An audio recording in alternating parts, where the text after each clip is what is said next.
Okay, welcome everyone. It's been a few days, but We back. Hi. I'm happy to be back. Setup back in place. I actually took my whole setup with me, but man, the Wi-Fi in the hotel wasn't too great. I tested the speed, so wasn't really gonna work.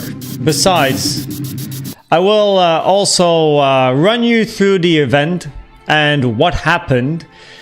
I actually made a lot of videos and photos that I wanted to upload to Instagram. The problem is that I didn't have any Wi-Fi anywhere, and I do have my Dutch internet bundle, which is really good, but I literally finished everything because I live in France, which is outside of my Dutch bundle. So yeah, uploading all the pictures and stuff at the event was not gonna happen.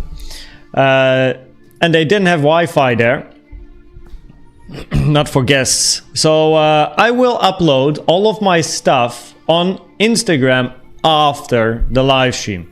So if you want to know what it was like, then the only way to find my profile is to check the link in the description or in the social media channel in Discord.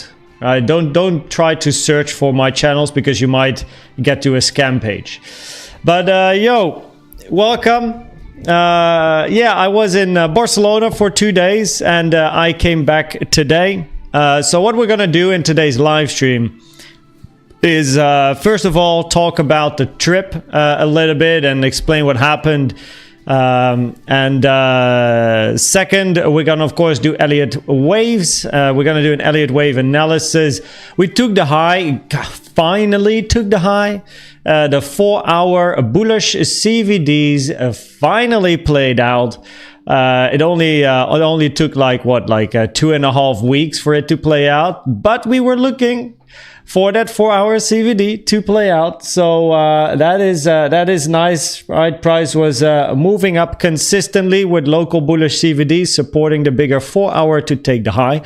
So that's nice. And when price was ranging here, I mentioned I wasn't too happy with this high, so I was looking for price to still take that one. Remember the conversation we had a few days ago where this move up looked very three-wavy and not like a nice impulse, the finish of 5. So it's actually nice to see we took the high and now we're ranging or grinding a little bit to the upside. Resistance here at 66.4. Definitely keeping an eye on this. You can see that so far with the move down, but also move up, the boxes nicely respected resistance and then passed, resistance and passed, and now looking for the next one. So we're going to cover Elliott waves.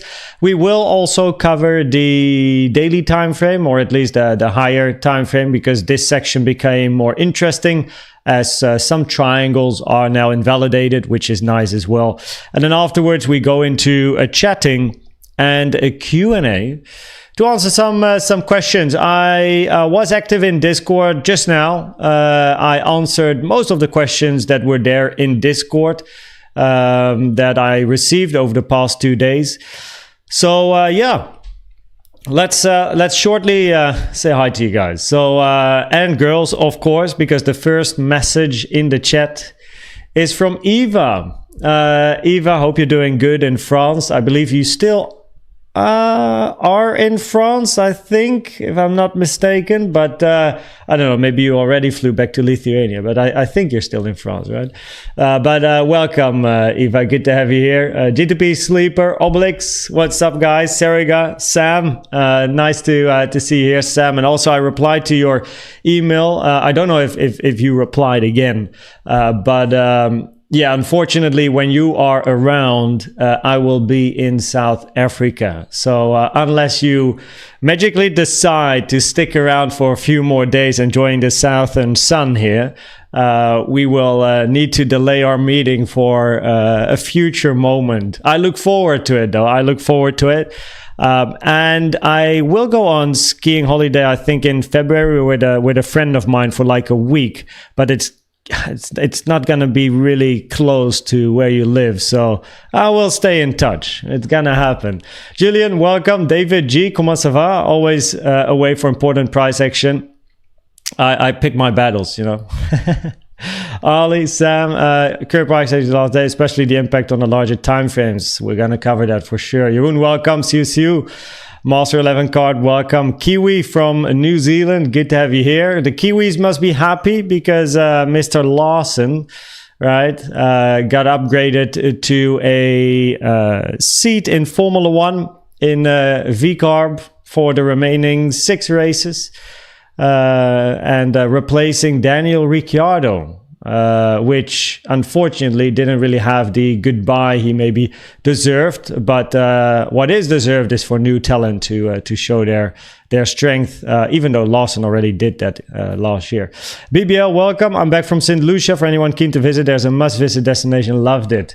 Yo, BBL, if you are in Discord, send us some pictures. No need to like show yourself if you don't want to, but I'm looking forward to seeing some of the scenery that you have seen. So, update us about your trip there. Stock market opens in 2 minutes. Yeah, New York is open now. Interesting. Yep, we're going to cover that. Yannis, welcome. Yoshi, how was Barcelona? I'll talk about it for sure now at the beginning. J.John Perkio, Versin, random name, welcome. with the wife. Yeah, it's definitely on the agenda, though. It's on the agenda. Paramez, Joe, BB.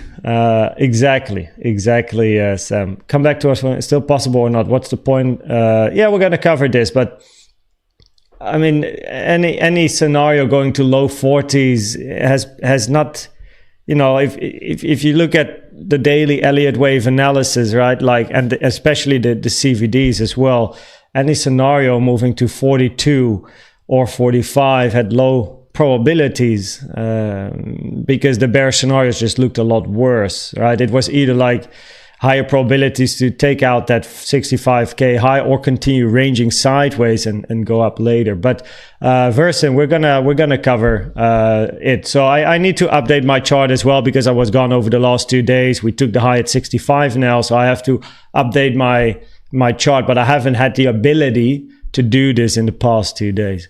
So Bayat, appreciate it, man. Legendario. So Flotty, how you doing? Good to have you here. Manfunguka. Hardest, welcome. Pretorius makes me think of South Africa, Hardest. Okay, I see, BBL, I see. Good you enjoyed those. So I'm going to shortly explain what happened the past 2 days, maybe some stuff that's relevant for you guys as well. And then go into the analysis. So I was in, nice, I have a South African wife, yo. I was in Pretoria a couple of years ago. But I was in Barcelona the last 2 days. And I got to say, like, I came back this morning. I was home between like 10 and 11 a.m. But I was so tired. Because I barely slept really. That I just now, if I check my watch here, I slept for 3 hours between 5 past 11 and 2 p.m. So 5 past 11 a.m. and 2 p.m. Right? Yeah, I was broken. So what happened is I flew there on the 25th. The event started. That was the first day. And on the first day, my main goal was to meet with Charles. I was there thanks to Blovin inviting me to meet the team. Barcelona, of course, is quite close to... I'm zooming out in my browser instead of TradingView. Barcelona is quite close to where I live because I live in the south of France. So I traveled to, I'm going to do like some basic analysis or just updating my chart while I go like storytelling.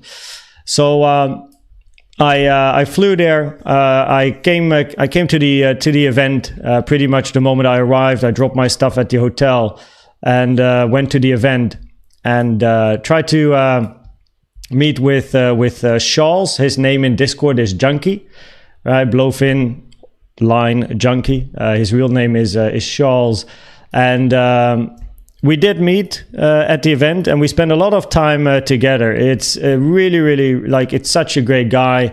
Besides the fact that many of you will know him because we regularly talk about Charles, or if he has a new idea or campaign or whatnot for you guys.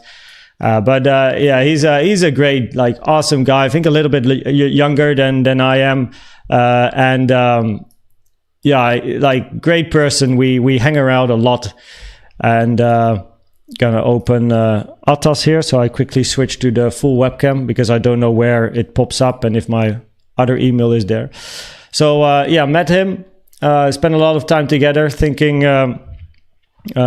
Just about, like, how things go, and you know, like, what the community gives us feedback, and you know, the improvements of the platform and everything. Like, they are really growing really quick. I received I don't want to update Atas. I received some cool information as well. So they recently, or not recently, like a few months ago maybe, they switched to like, from service to certain chips. So I don't know the ins and outs. You'll be able to find it online. But what it means is if there's very high volatility, there is zero lag on their platform, which is really cool. Like, their tech, their fundament, like their foundation is incredibly good. And their technology, there's only 4 exchanges in the world that work on those chips, which is I think, like, Binance, Bybit. I'm not sure if OKX was then one, and then it's Blowfin.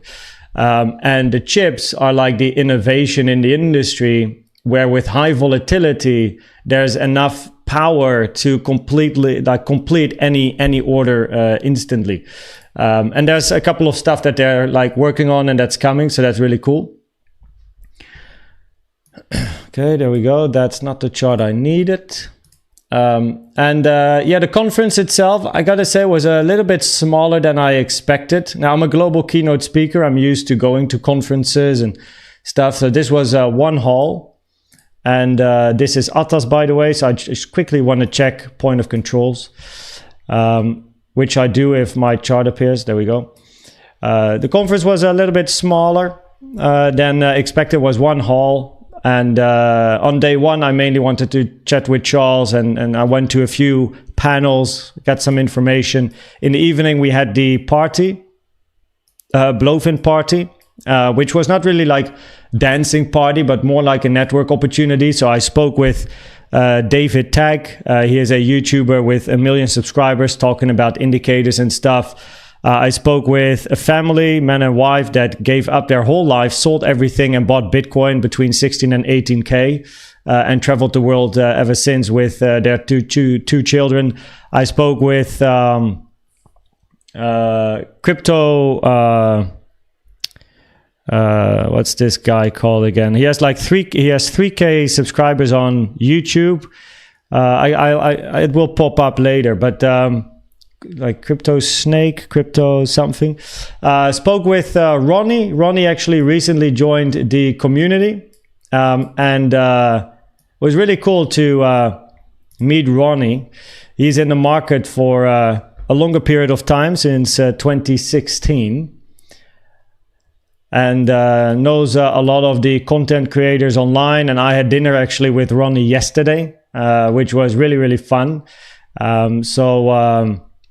Yeah, that was cool. And he also has a YouTube channel, but he's not too active.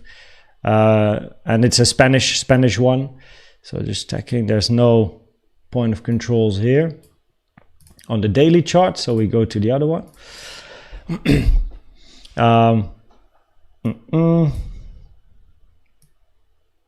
57.9. Monthly point of control is almost, it's at the bottom here. So we almost finished the monthly point of control, 57.9. We do have, let's see, this weekly point of control got hit, and this is the current weekly point of control, so that's not relevant. So wow, there's literally like no new levels on the chart.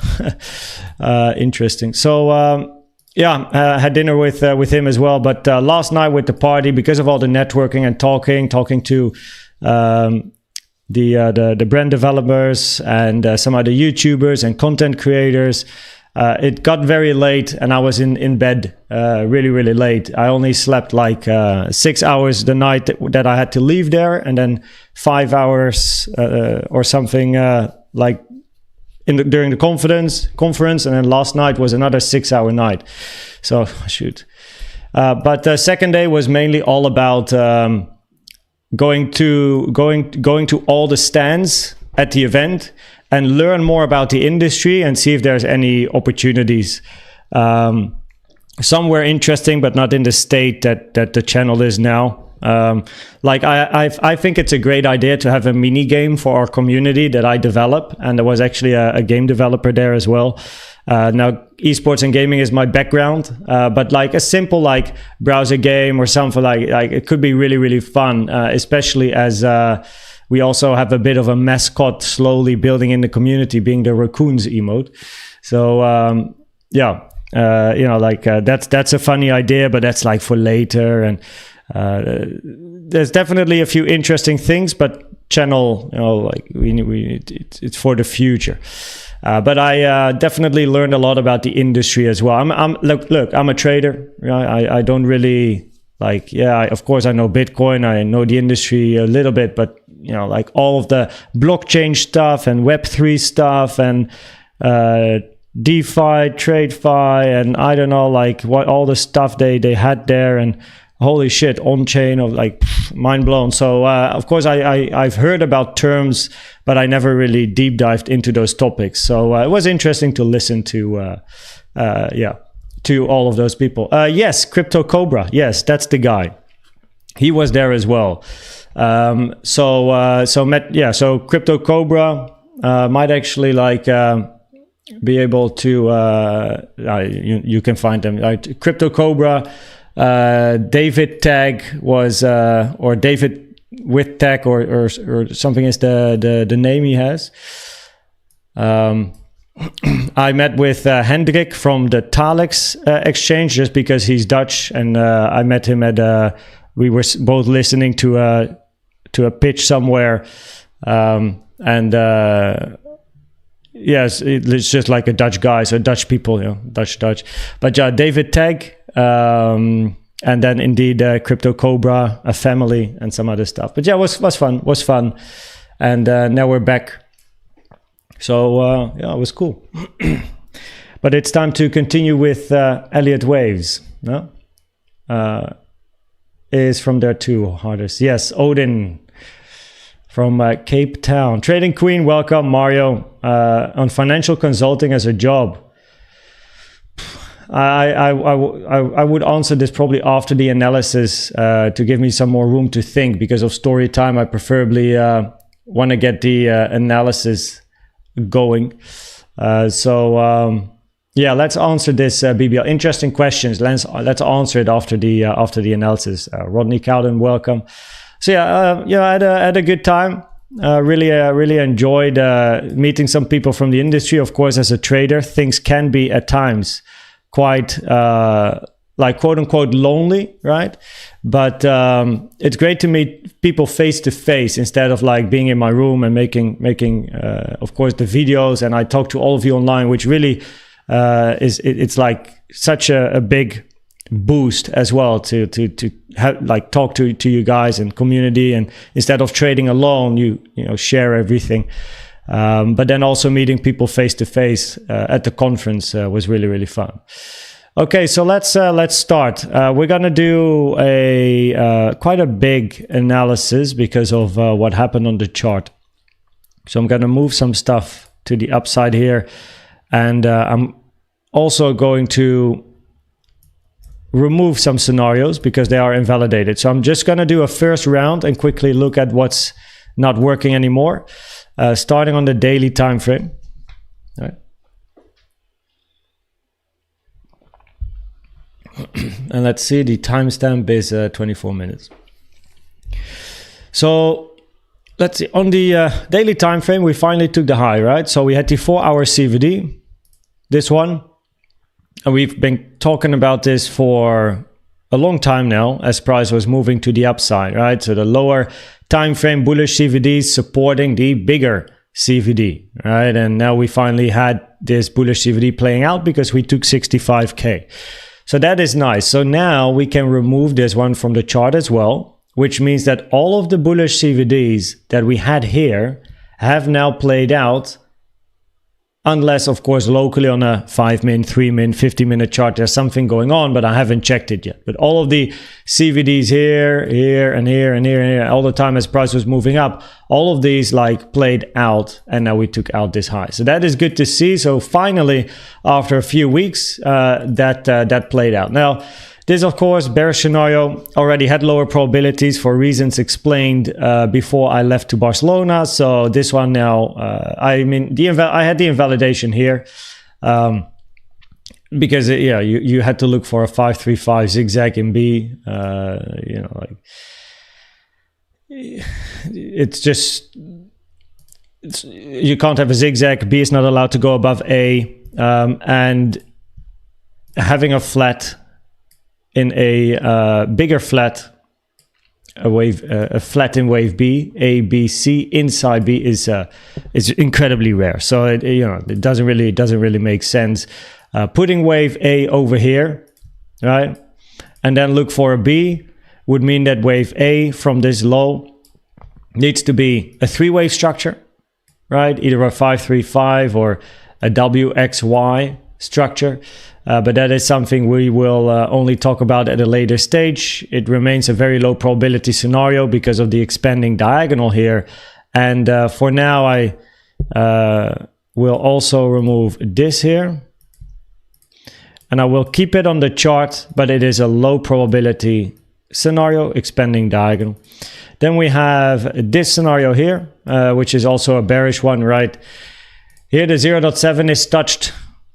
WXY double zigzag in 2 or B with a leading diagonal or a leading expanding diagonal in 1 or A, which again is incredibly rare. Right? It's just low probabilities instantly, and also in a double zigzag your wave X hit the 0.7 Fibonacci taken from the start to the end of W, which is also lowering probabilities for a double zigzag. So it's not really supporting this scenario, again, it's not invalidated, but it definitely does not help. Then we have the bullish scenario. I mean, this one so far, it works, but wave 3 preferably is a 3-wave structure, because wave 1 would look, of course, very 3-wavy. It's difficult to count this as a nice impulsive structure. And if you do want to count this as an impulse in a 1 and then a 2 flat, not allowed in a diagonal, right? Wave 2 has to be a zigzag structure, meaning something like this, which means 1 has to be here.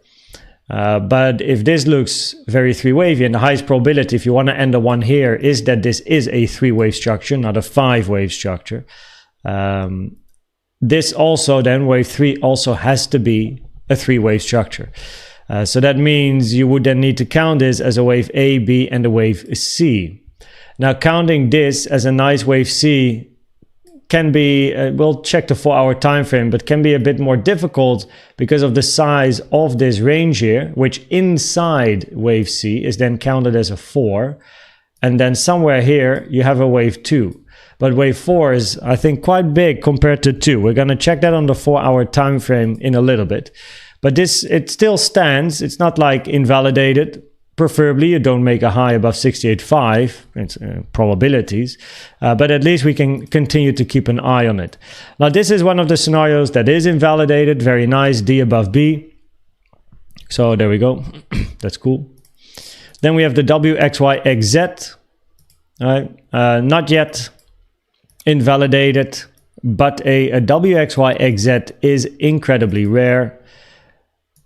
Same with the expanding structures. Whoop.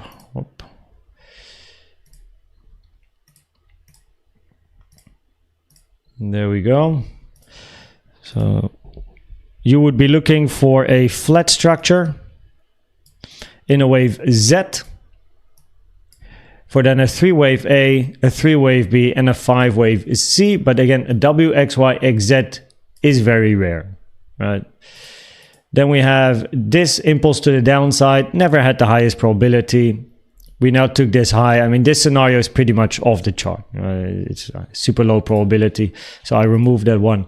And this is the most bullish scenario. We're going to talk about this one in a little bit, but due to the range here, you preferably have a wave 1, get a flat in 2, and then move up. Because else, again, we have to label this a 4 against a 2 locally. And 4 is quite big. So it's not invalidated. It's interesting, but we'll come back to this. This is support resistance stuff. Oh, we're actually at resistance. But volume profile. Nice. So moving above the point of control. Test, test, test, test. And now we moved up. Value area high at 70.1K. What is this? This is a bigger point of or volume profile. So I'm just going through my folders, right? So we will pretty much like start the analysis after I run through my folders and see what we got here. This one is not so relevant. And then we go to the 4-hour time frame, see what we got here.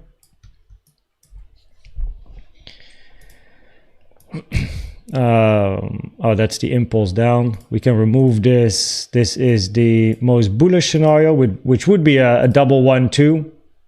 But then, you know, ending a wave 1 here, it's not great. Ending wave 1 here and some sort of a flat in 2, it's a possibility, but it's low probability. But we at least keep an eye on a double 1-2, and then of course you still look for a retracement.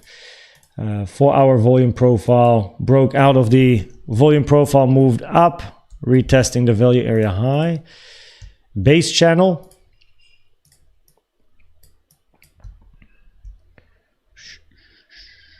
A, B. Yeah, so we haven't broken out yet, as in, so for an impulse, if we label this a wave 1, 2, right, and then we look for a 3, we want to break out of this channel, and then 4 comes back, and then 5 takes the high. Now, so far, as you can clearly see, we didn't break out of the channel. We actually respected the top line. Now, therefore, your bullish scenario becomes a 1-2, 1-2, of course, for continuation. I say, of course, as almost like it makes absolute sense, but it is, of course, from an Elliott wave point of view, because price is so far contained inside the channel. So your bullish scenario would then switch to a like 1-2, 1-2. Your bearish scenario, A, B, and C unfinished, with an alternative scenario still being a 1, 2, 3, 4, 5. Finish 5 and then move down. So then you have an impulse to the upside that is finished, but wave 5, right, is not allowed to be longer than wave 3. So if I take a trend-based fib here, wait, for clarity, let me put this 1, 2, 3, 4, 5. Oh, I have to say another thing. Ronnie he knows a lot of people in crypto, and I had the honor of meeting him at the event. Great guy. He's interested in Elliott waves, and look, I don't really see Ronnie. If you hear, props by the way. I don't really see who's following the channel, right? Like, there's of course many people that engage, but there's most of the viewers don't, right? Which is absolutely no problem. But I don't really know what the effect is of what I do, or, you know, I of course don't know who's watching. It can be you might be some student studying whatever, right? But you can also be a entrepreneur, you can be having a job in a marketing office, you might be another content creator, whatever. And in Singapore, quite recently, where Ronnie was, he met with a content creator called Hybrid Will. I believe his name is Hybrid Will. I think he has like 12, 13K subs, or I don't remember absolute, but so this guy apparently follows my channel, and then he spoke to Ronnie about the channel, and that's how Ronnie found koenztrading, found the channel, saw the analysis, and yeah, now he wants to learn Elliott waves, which is really, really cool, right? So on the other side of the world, someone recommended my channel, and it makes it real. I don't know how to explain it really, because it's, you know, like, as a creator point of view, but it's like, and now I meet Ronnie as well, right? So like, he gets in touch with my channel on the other side of the world because a guy recommends my channel to him, and then we meet later in Barcelona. It makes it real. You know what I mean? Like it's like, wow, you know, like that's incredible. Yeah, thanks. I think Hybrid Will, your name is. If you do hear this, I appreciate you hanging out here and enjoying the waves and talking to others about it as well. So wave 5 is not allowed to hit 69.3K. That's your invalidation, because then your wave 5 is going to be longer than your wave 3. But your wave 3 is shorter than your wave 1.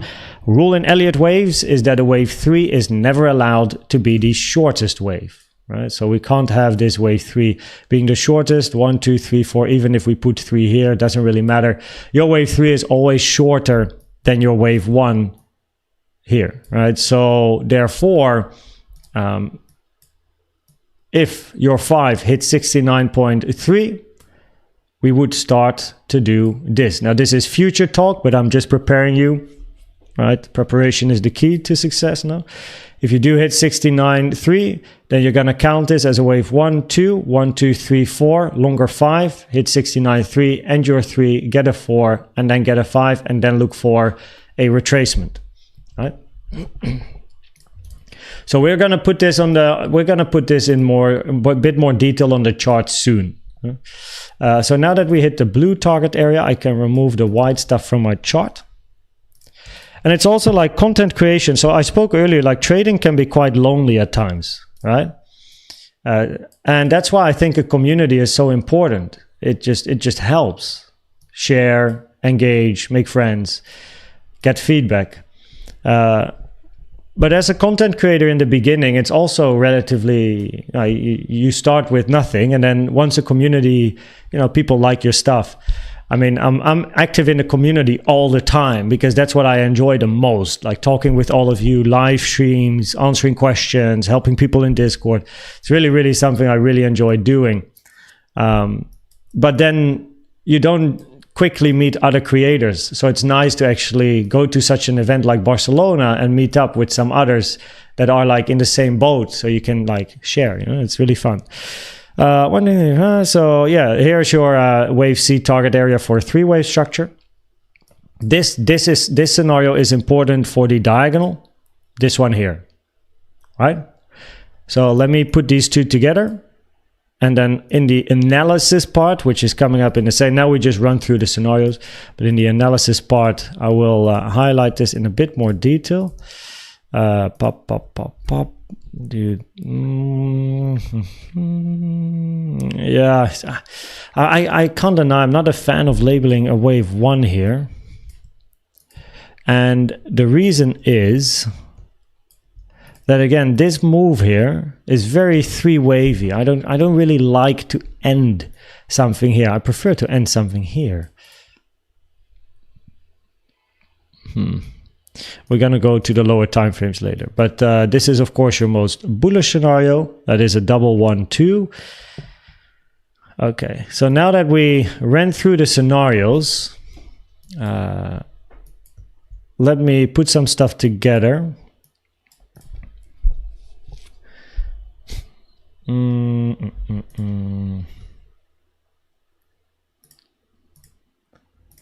So I got a little bit of thinking here.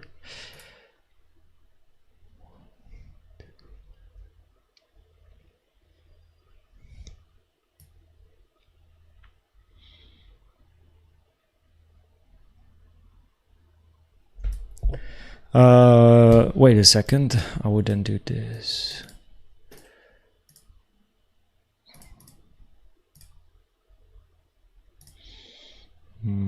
Okay, 3. So if you do get a 2 or B, preferably you end after the 29th of September. So that's in 2 days as a minimum target.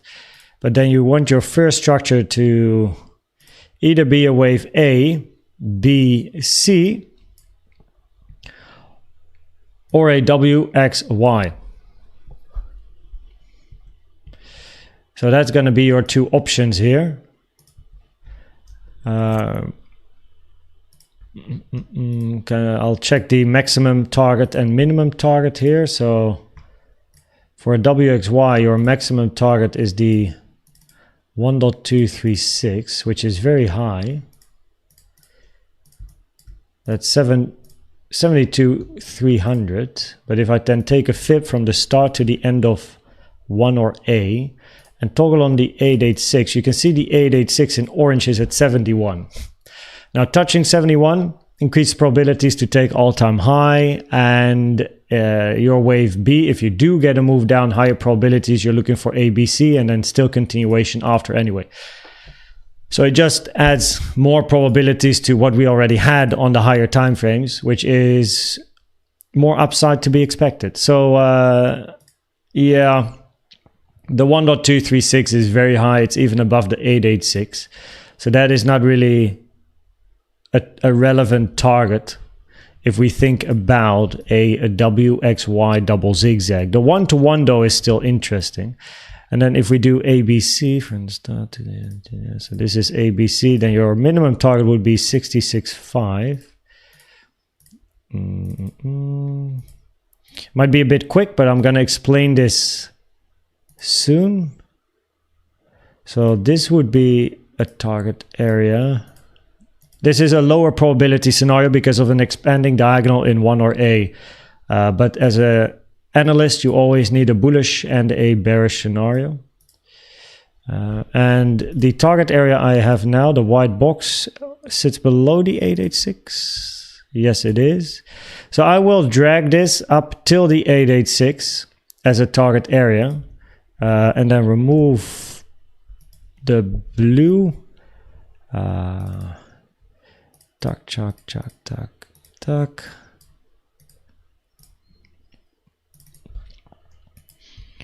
Oh, 298. What was it? 327 was it? Yeah. Okay, make this green because that would be more of a wave B target than a 2 target. And then inside you either look for your WXY or your ABC. Okay. And then your target area is 66.2 to 71K.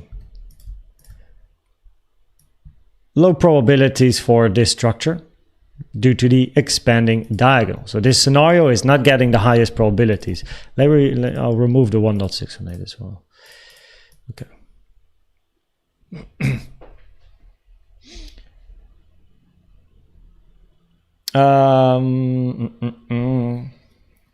Yeah, the leading diagonal version, yeah. Conflicted whether to long or short. I think the main conflict you have is not having a very clear plan, like a strategy, like a step-by-step, like set of boxes that you can check in order to enter a position, which then confuses you. Shall I long or shall I short, right? It depends on your plan, but the fact you don't have a clear plan means you are confused what to do. So, and I'm not a financial advisor, of course, but all I can recommend is for you to, if you're confused, do nothing, because you're gonna mess yourself up if you're gonna randomly enter and you don't have targets or stop losses, and you know. Instead, look for your resistance support areas, right? Know what you're looking for. Maybe you want to see a resistance area hit with some RSI divergences, MACD, some CVD, right? Maybe some volume, market structure to the downside and whatnot. And then you're like, okay, now is a good time for me to short because of I was looking for this, I see this, you know, I go for it. But if you don't have a clear plan, and same for long, right? Like if price continues up, then what are you looking for, right? What makes you confident to take that position? We're not gambling, right? We're trying to have an edge, but you don't have an edge because you don't have a plan, meaning you're confused. So think about what you want to see, right? Create a plan, a couple of check boxes, and then once you check all of them, go. Recently in a video, one second, I want to... Oh, it's actually the same scenario. Okay. Recently, I was watching a video from a guy on YouTube called Justin Wehrlein. And he was talking about psychology. And one of the things he said in his video, Justin, if you're watching, thanks for that example. So he was saying, trading is like playing a game of Pictionary. If someone, right, if you play a game of Pictionary, which basically means like someone is drawing something and you have to figure out what that person draws, and the first one to guess like wins. Now, if someone, for example, only draws half of a circle, right? So this is with regards to the Kali family man question. If someone draws half a circle and you enter because you're like, oh, it's a hot dog. That's his example in the video. Oh, it's a hot dog, right? And then the guy continues drawing, right? And then eventually it ends up to be a sailboat. Wait, this is really weird. That's a really weird boat. 1 second here. give me a break. I didn't make videos to be an artist, right? Okay, there we go. Gotta watch out what I'm drawing here. So if you only draw the first bit and people are, oh, it's a half a circle, it's like, oh, that's a hot dog, or it's a football, or whatever. They are wrong, right? Because they had a feeling of greed, or they were FOMOing. They were like, they wanted to win. They wanted to be first. They went in too early. They didn't have the full picture. And what it translates to is, if you know what you're looking for, you are going to wait, or should wait, for the drawing to be so clear that you're like, it's a sailboat. And then you enter, right? So trading is like a game of Pictionary, as he says, where you have a set of rules and guidelines, you have a plan. And only when you see your plan coming to fruition, right, and the boxes to check, that's when you enter. So at the beginning, when I only draw this, you got no idea what I'm gonna draw. But as price then gives us more information and more of the signals line up and the things that you're looking for, and maybe the moment I do this, you're like, oh, it's a boat, right? So you're getting close, but do you know what boat? No, not yet. And then eventually, like, you get, oh, sailboat, boom, enter position, right? Because now you're clear. Now you know, okay, this is what I'm looking for. I'm sure, right? And I might be a bit slower, right? But if all the things of your plan line up, that's when you enter, right? So yeah, he spoke about having a game of Pictionary. He had a couple of more examples. Also one about earning a purple heart with being a sniper, which is pretty cool.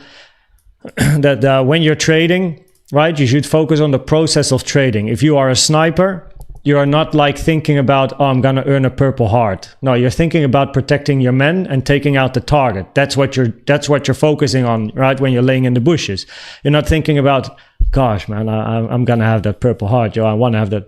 Like in trading, a lot of people focus on the purple heart, meaning make money, right? They focus on the outcome, but they don't focus on the process, which is protecting the men and taking out the target. Yeah, that like he talks a lot about philosophy, psychology in the market, which I think is really cool. It's something that I always talk about, right? Like work on your psychology. So I happened to see that like that video from the channel Justin Wehrlein, and yeah, it's interesting. Learned a thing or two, and now I'm able to tell to you guys. So here we have the 3-wave, ABC, okay, diagonal.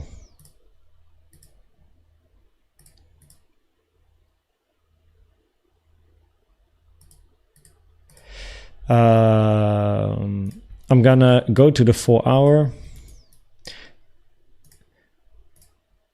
I'm just gonna put this on my chart in preparation of course, I put this on the chart earlier, but I just want to have it. Wave 3 is not allowed to be the shortest.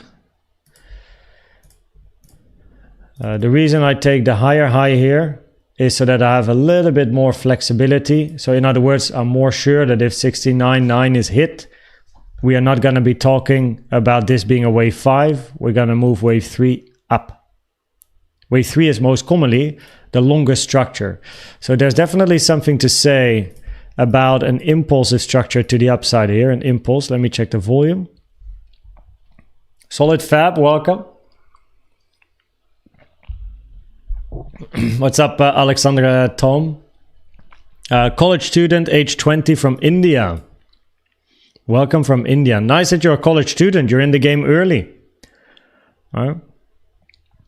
Currently, the highest amount of volume is in this latest structure to the upside. So, yeah, definitely potential of still in a 3 in that case. Versin Doda, thank you for the support. Couldn't there be a WXY with a W at 62K up from 49? Flat in X. W, X, Y.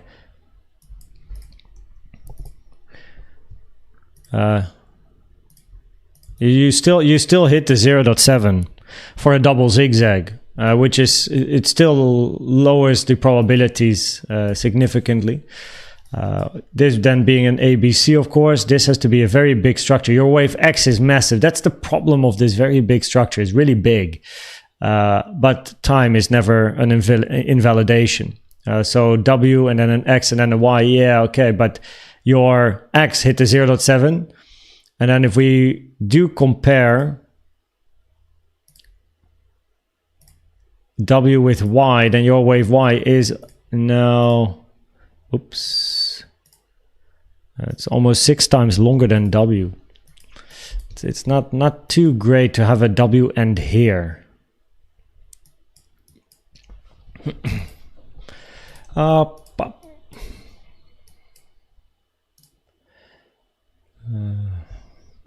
For now, I put the invalidation here. Wave 3 is of course short. I mean, if we look at the volume, there's definitely potential, of course, for price to still move in 3 and then look for 4 and then 5, where you have your 1, 2, 1, 2, 3 sideways 4, finish 5, finish 3, get a 4, get a 5, and then get a retracement, and then you continue.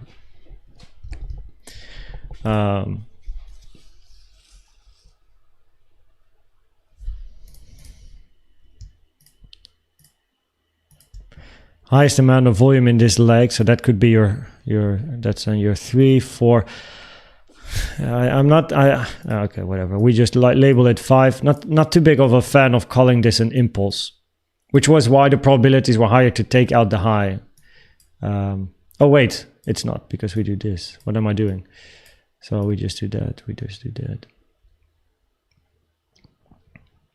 1, 2, 3, 4. Ah, yeah, now it lines up nicely. Okay, 5. This gone. That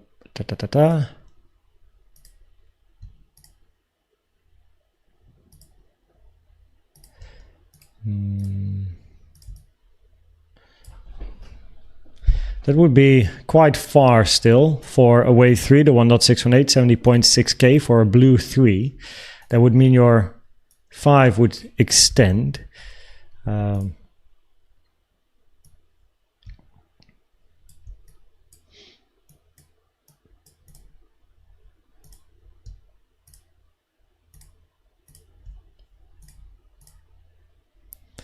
Three is longer than 1. Highest volume in 3, but then 5 gets up here.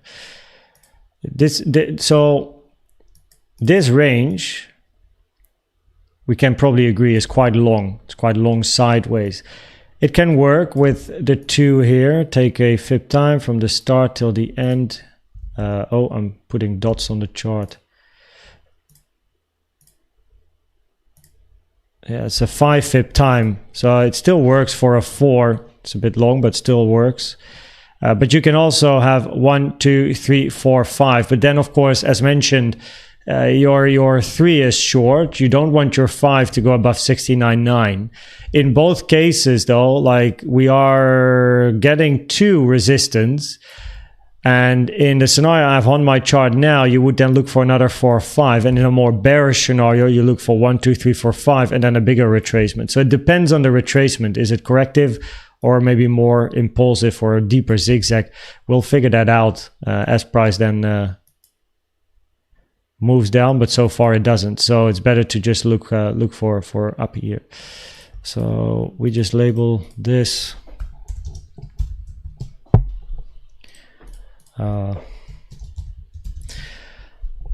And random name, Hybrid Wills Crypto. I think that's the channel, yeah, that recommended my channel to Ronnie. So yeah, if you know him and if he's live, just give him my thanks. Yeah, I think he has like 12 or 13K, or I might be completely mistaken. I forgot like subscribers on YouTube, but nonetheless, thanks, Hybrid Wheels. Solution, Alexander, Bart Simpson, Bob Koensrolls. Greg from Boston here. What's up, Greg from Boston? How are you doing, sir? In the one day, is there a head and shoulders pattern? I guess like if you count this as shoulder, head, shoulder, then I guess you can label it a head and shoulders pattern. But I don't make use of the traditional patterns though. They're not included in what Elliott waves is. Okay. Okay. So after all of this chatting and doing stuff on the chart, we're going to summarize everything from start to finish.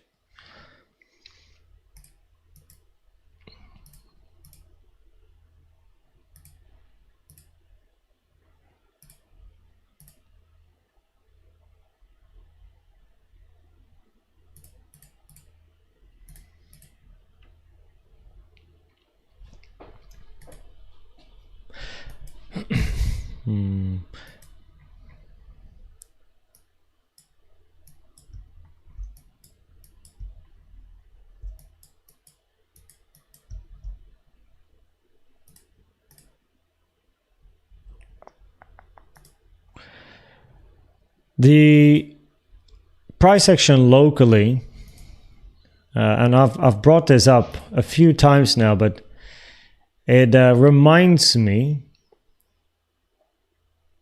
of what happened at the low, and then mainly this structure up here. I should actually go to a 4-hour.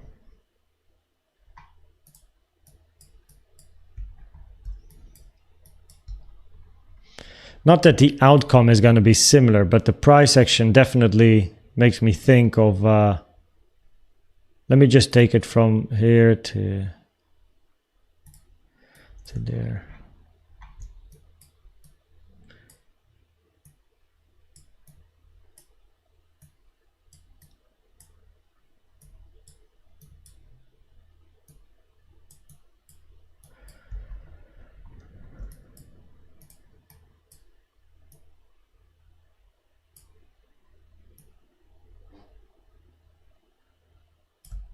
Okay, that's not a...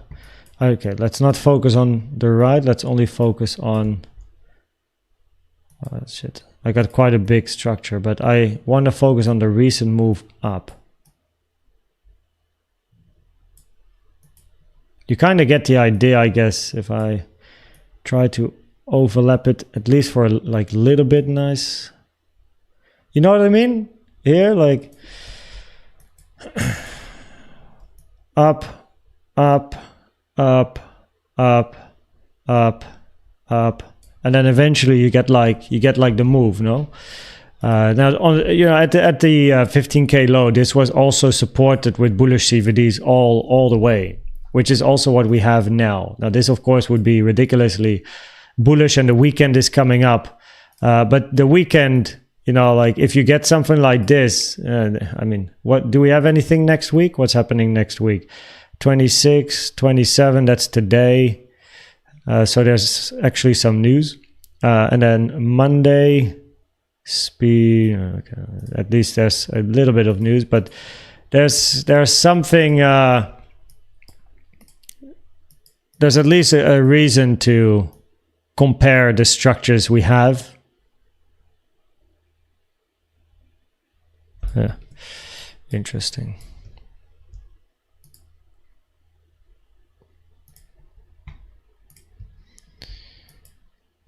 Okay, I think we are done with all of the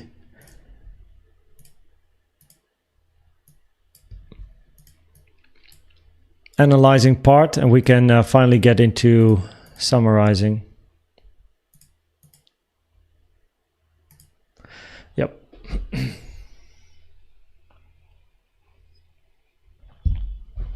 So yeah, it took a short while to update the chart. It also takes longer because I'm live and I answer questions. So we finished the analysis on a daily 4-hour. We're going to run through the scenarios now, explain the probabilities. Now for the video that will come tonight, I will have fewer scenarios, so I will make it more clear. The reason in live stream, or in this live stream, usually in live streams, but also in this one, I will cover more scenarios because I can explain and answer questions. But I will explain both why certain scenarios are low as well as, of course, high, and on the daily and the 4-hour. So we're gonna start with this now. So if you just joined, nice timing. Tangerine, welcome. Daily summarized videos are gold. Thanks, Tangerine. Yeah, of course, live streams, it's all about like also answering questions and, you know, talking with you guys. But the daily videos generally are short and sweet, no? It's also the goal. In the last double 1-2, the second one is longer than the first one. That is correct. That is correct. But it's not an invalidation. It just limits the probabilities, but it's not an invalidation. So because the channel isn't broken, you have to be aware of the potential of a multi 1-2. What's up, Birabit? How you doing? Welcome. Bonjour. Hope you're good, man. Hope you're good. Why would we have something like that without any real retracement from 52K? Price action. I guess the same question was asked when we were at 15K and then started to grind up, and then exploded towards 25K. People were probably also like, so why didn't we actually have a retracement again? It's sometimes the way it is, but it's still, of course, way too early to talk about a structure similar to what we had at the low, but at least there is a little bit of a similarity. Now, price does not repeat, right? But it can rhyme. And this structure just, it makes me think of the structure you have now. Doesn't mean the next like follow-up is something similar. It's just that structure-wise with the CVDs, it just makes me remind of this. But here, yeah, whop, pop, and then you never look back. It doesn't have to happen. What day was this? So this was Saturday, Friday. Okay, so Friday was here. Then you went sideways / up on Saturday, Sunday, and then the next week opened and yeah. So of course that would be obviously your most bullish option. Yeah. But you had a retracement. Okay, so let's start. We're going to start with, so I will run through everything. If you have questions, then feel free to ask. I will explain the probabilities per scenario, and then we're good.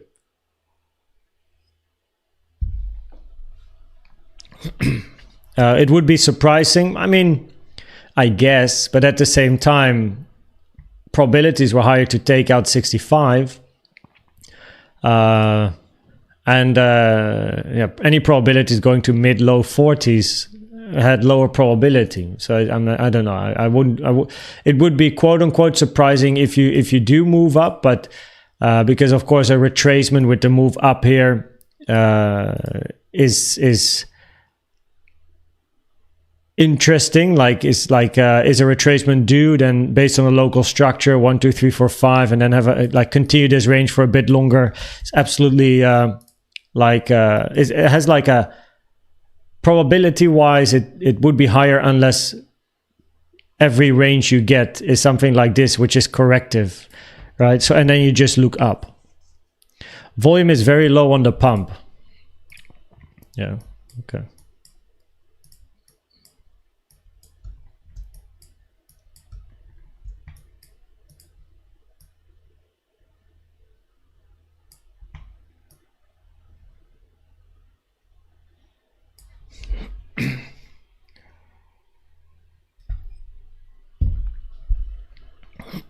Volume very low on the pump.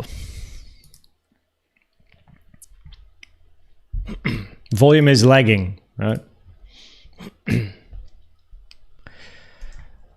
The volume in this move up was lower than the retracement down. So I wouldn't really look at volume too much. I would only look at volume locally here on a lower time frame, like 1 hour, 4 hour, just to observe the next range. And if you go to a 4 hour, right, you compare this move up, then here this is currently your highest volume structure.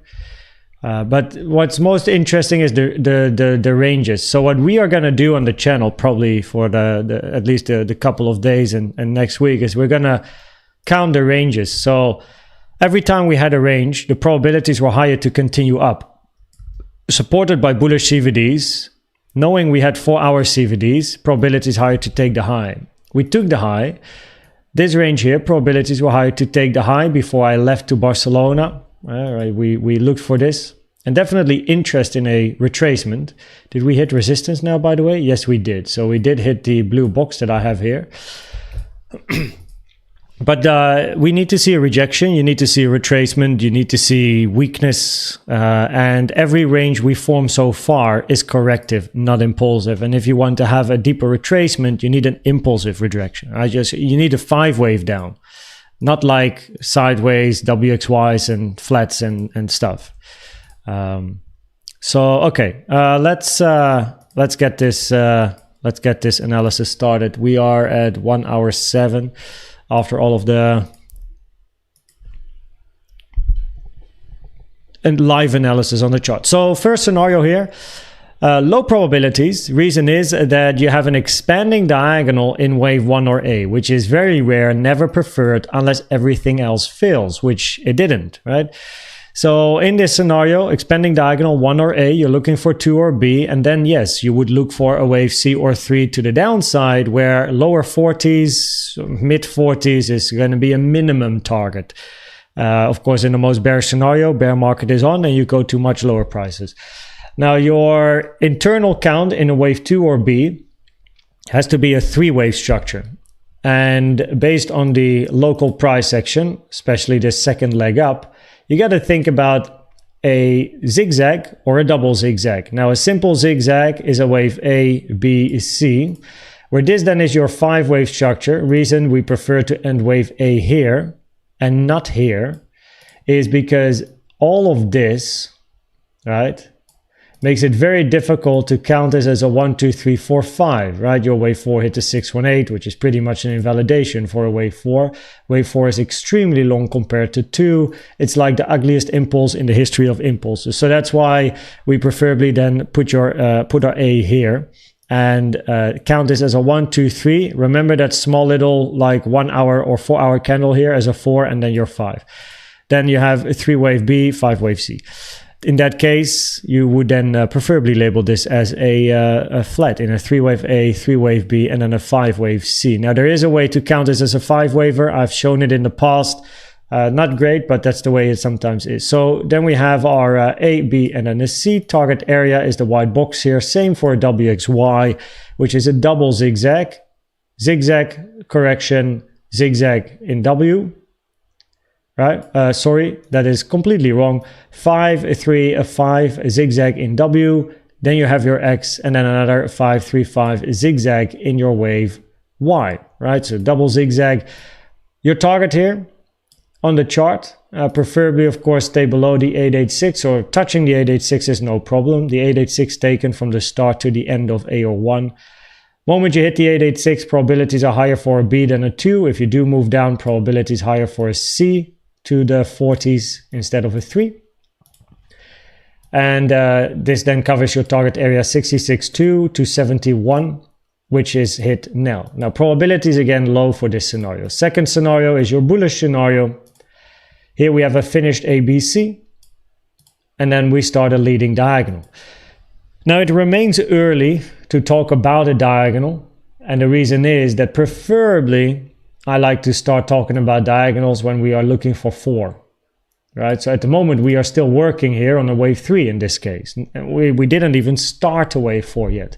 And preferably I like to really only give highest probabilities to diagonals when you're actually starting a 4, overlapping wave 1, get a 3-wave structure confirmed down, and then it becomes more interesting. So in this case, what you're looking for is an ABC in 1, ABC in 2, 3-wave structures. Then in wave 3, another ABC. Wave 1 can be a WXY as well, by the way. But wave 3 in this case is then another A, B, and you want to count another C, right? We go to the 4-hour in a second because it's basically what you see on the chart now, but we'll get there. Now, preferably your wave 3 is not going to pass 68.5K. And that is because in a leading contracting diagonal, you preferably have a shorter 3 compared to 1. It is not an invalidation, but it does lower the probabilities. Because in a contracting diagonal, your 3 is preferably shorter than 1 and your 5 shorter than your 3. Right? Now 5 shorter than 3 is a must. 3 shorter than 1 is an option, but it's just most common. Right? So preferably you stay below 68.5K. Now, if I open my target boxes, you can see that, yeah, we are at the blue box for a little bit here. The next one would be 68.3. So we're getting close there, right? 68.5. Even a wick into this 1-to-1 here lowers probabilities for the diagonal, right? The moment you touch it, it immediately affects the probabilities for this diagonal. Well, interesting. So that's something to look out for. And of course, if you're looking for 4, you first need some sort of weakness, which I mean, so far we just don't have. And then you eventually get a 5, finish 1, which is your diagonal, preferably a sharp 2, and then a double 1-2 continuation. This scenario, of course, for many people would be very obvious, very clear, relatively easy as well. And it gives people the opportunity to really load up when price moves down.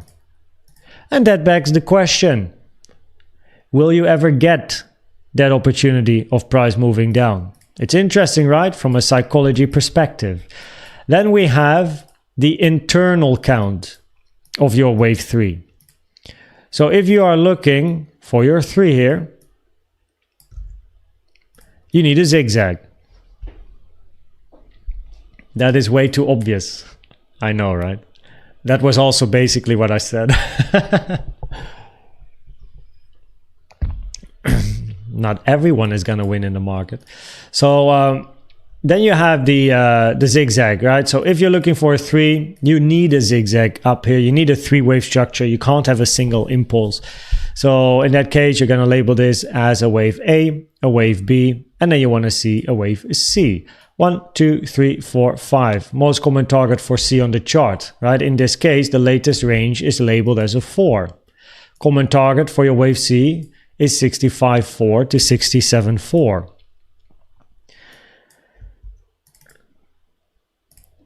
A target, a bit less common, but still a target, would be the 1.618 at 70.5K. But your problem is that you're going to move above 68.5.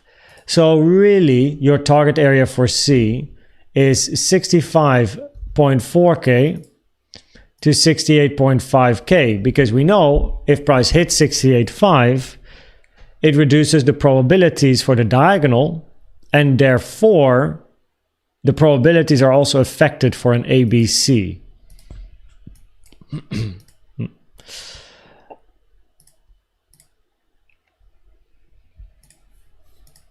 at least in the bullish scenario. Side note, right? So for the bulls, if you're looking at a diagonal, 68.5. Zigzag on the chart here. Then we go to another bearish scenario, or quote-unquote bearish scenario, WXY XZ, very rare, never preferred unless everything else fails. It's basically the same as an expanding diagonal. It's very low probabilities to count a WXY XZ. And here in Z, you would be looking for an ABC flat structure with C moving below A. Could even move below the low, but that's optional. So your target area for B most commonly is 68 to 69.8. The 1.236 to the 1.38, right? Second most common, or second common, or I should say uncommon, all those terms, but most common is this. Uncommon is this, and rare is below the 1. But that is because of the different flats we have. So the most common flat is an expanding flat where your wave B moves up here. So that's why it's the most common target. And then you want wave C to move down. But the WXY XZ, very rare, never preferred unless everything else fails. Same as this. Very rare, never preferred unless everything else fails. Then we get to more bullish scenarios.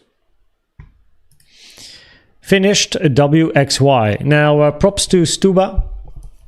So here you then have W, big X, finished triangle Y, starting a impulse to the upside where in this scenario, you then have a triangle in Y, A, B, C, D, E. Now, is this a great looking triangle? And Stuba mentioned it as well in Discord the other day. Like, it's not like a great structure. Like your wave B here has a higher probability would be a WXY in a B compared to counting this as an ABC. But preferably B is simple, so ABC instead of WXY. And then your E is it's very short, right? So you have a good big A, you have a nice B, you have a good C, and then your D, okay, that works, right? And then your E is short, but nonetheless, it is a scenario on the chart that can work with all of the three wavy structures we have going on. And then your invalidation is here, and then you would be looking for 1, 2, 3. Now on the lower time frame, that would result in looking for an impulse being 1, 2, 3, 4, right? We want to see a 5 retracement continuation. That is going to be your 1 hour, 4 hour time frame scenario in this case. So basically the second leg of the zigzag, right? This count here, that is your wave 1. Then you see a corrective structure in 2, and then you go, right?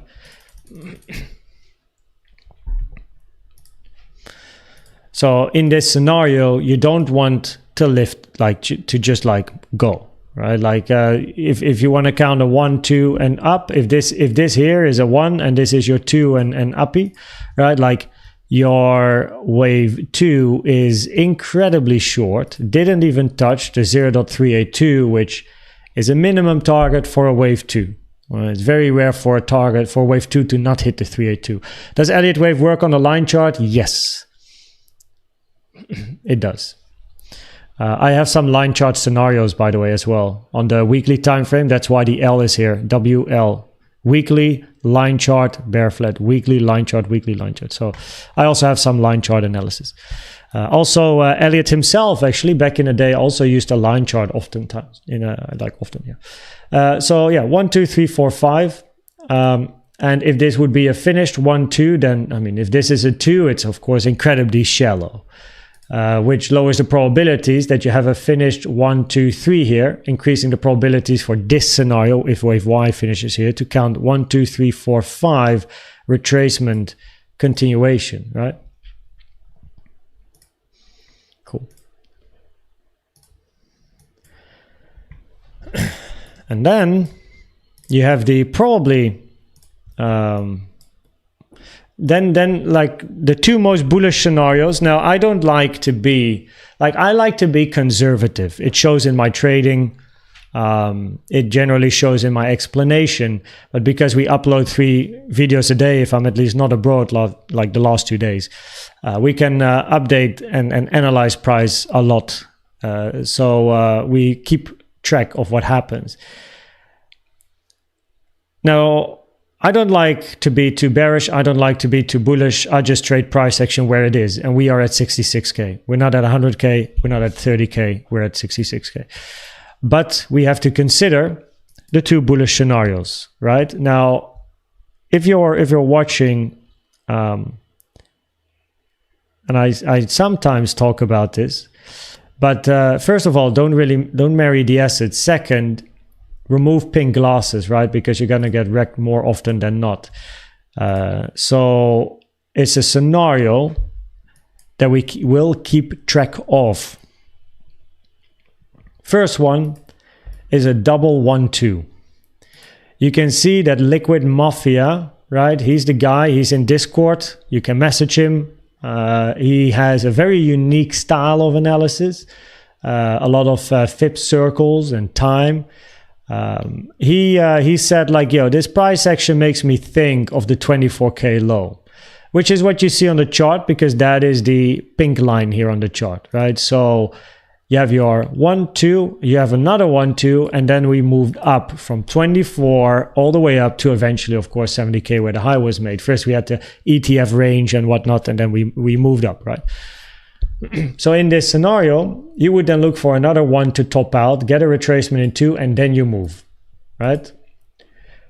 Bullish scenario, invalidation, of course, the low here at 52K. And then you have your, and so the reason we have to consider not only this scenario, but also the one I'm going to explain now, right, is because so far we're moving up with bullish CVDs consistently. And every range that we had so far on the lower time frames has been corrective, not impulsive. So every time you get a corrective range, meaning a flat, a WXY, right? We had a zigzaggy going on here. You're going to be looking for higher prices again, and higher price. Like the downside is shallow, is minimal, right? You need a bigger A. So that's what this scenario also shows. You need a bigger first move in an A, then get your messy B, and then your second leg down in a C, right? This was a great zigzag, actually, when we moved down from, I don't know where this high was, like 27K or 28K, back down to like 25, and then eventually we moved up, and this was the intern clicked the wrong button at Cointelegraph type of candle, if you remember. So yeah, has to be considered, no? Has to be considered. And then your obviously most bullish scenario is the comparison with the 15K low, where we have a bullish CVD here. So this is more compared to CVD. So we're going to run through the probabilities at the end. But you have a bullish CVD here, which played out now, and continuous bullish CVD as price moves up, right? Now this makes me think of at least what happened at the 15K low. Would of course be absolutely ridiculous if the outcome is the same, but by all means, just for comparison's sake, up, down, right? And then this structure, this here was the same. So I was trading here, and price moved up. Let me go to, I don't know if I can go far enough. Let me try the 4 hour again. So,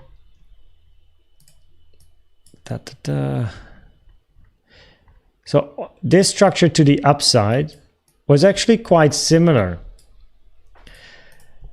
We had bullish CVD here with this low, not this one, by the way, but with this one. And then as price moved up, we also created bullish CVDs as price was moving up. So here you have, like, imagine this is 52K, right? This is the 52K low. We had our move up, little move down. We went up again, right? Range, up, range, up, range, up, range. This was weekend price action. So currently it's Friday. Price doesn't repeat, but price can rhyme. So currently it's Friday. So this was like Friday price action. And then Sunday ended here. So this was the weekend range. Right, so we moved down, or we moved sideways for 2 days, nothing happening. And then as Monday started, price moved up. Now the weekend is coming up, right? It's Friday, tomorrow is Saturday, and then Sunday, and then Monday. So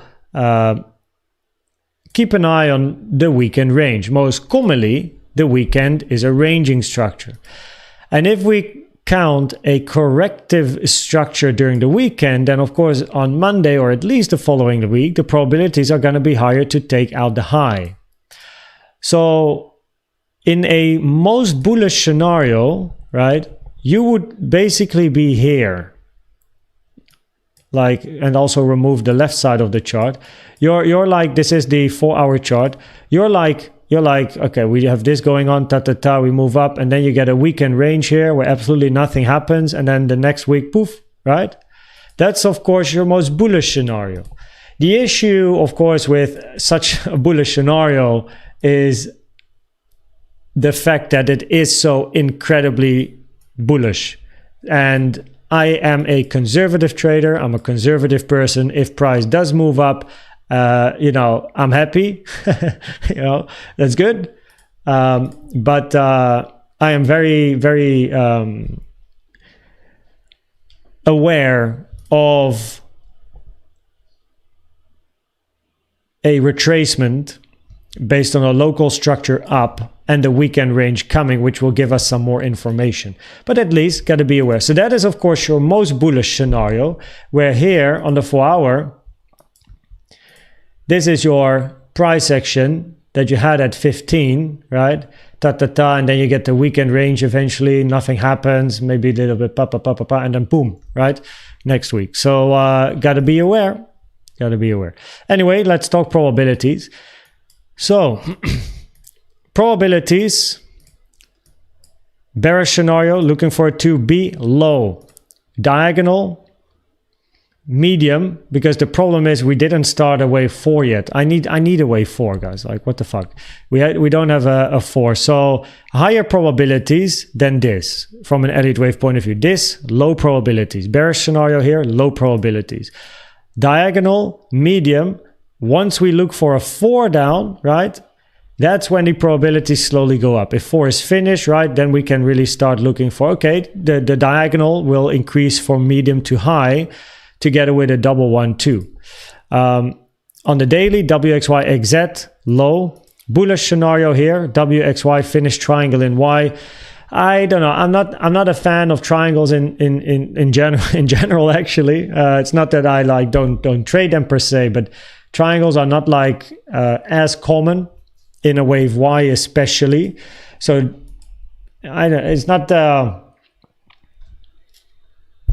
this would be like a low medium, so basically what we're looking for is we have the diagonal on a medium, like as a bullish scenario, right? And a triangle for me would probably go below the diagonal in the order.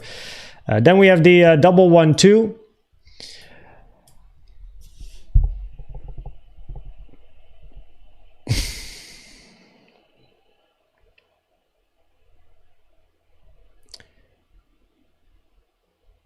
Where we cannot deny that the green wave 1 is a very bad impulsive structure.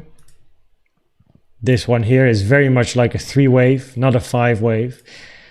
Can't give this the highest probabilities, but we need to see weakness locally, which we haven't yet, because we need a retracement down. So where would I put this? Let me put it in order. So we then have low, medium. WXY is also very low. The bullish scenario below the diagonal. And then we have the impulse. Is the impulse better or worse than a wave Y here?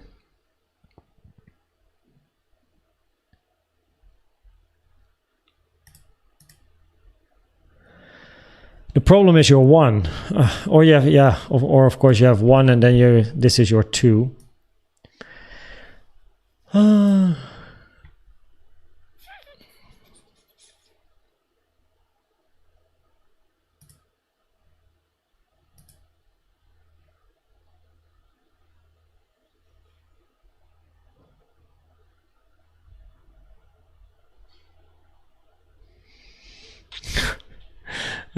Gabriel, man, you've been bearish talking about 30k the moment the 49k low was made.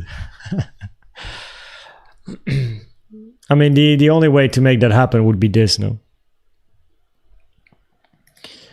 But there's no signs for that. So double 1 2, like the diagonal would be better compared to a double 1 2, but if you hit 68.5k, it lowers the probabilities for a diagonal, and you're gonna be looking for a double 1 2, your finish Y, which I don't really like, and a double 1 2 would be more common though, so probably pick that.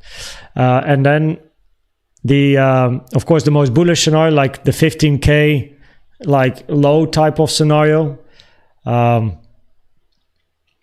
Weekend is coming up, and that scenario also would only get higher probabilities if you hit 68.5. Because then the diagonal, like that's the thing, like this a double 1 2 and the 15k scenario where you have 1 2s and then eventually you get your big 3, they are so bullish that I prefer to keep an eye on local ranges, which we always do on the channel, right? We analyze all the lower time frame stuff, and then we know the probabilities for take out the high or not, so we know, like, are we looking for continuation or not. And I don't yet like to like if you had 68.5k, then yeah, there is at least a potential to get a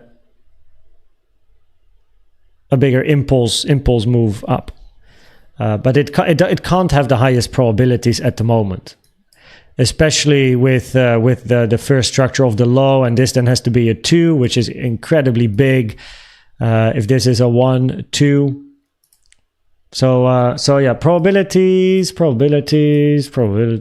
on the daily are highest for a diagonal, as long as you don't hit 68.5. If you do hit a diagonal, then the bullish scenario goes to a double 1 2 first before the 15k continuation type of scenario.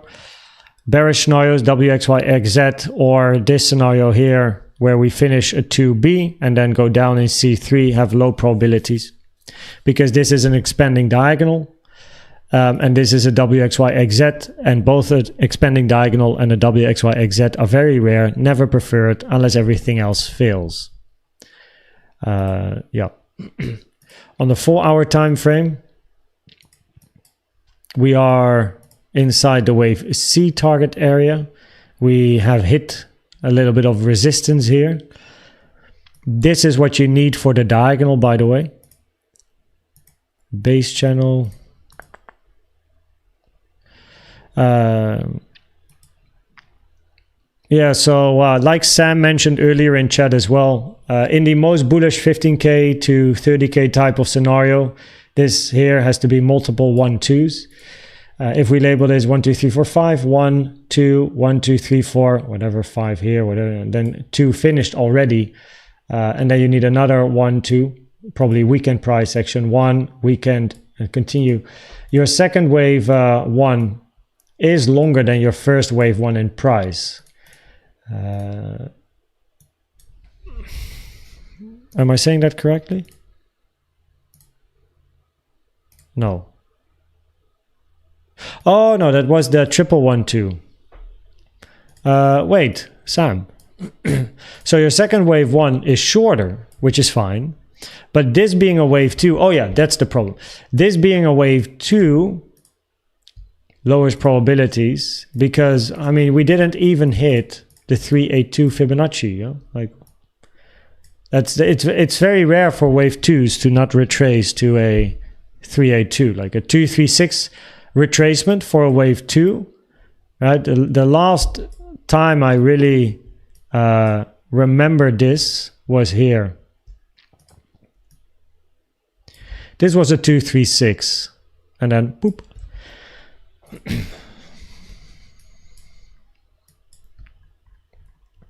But yeah.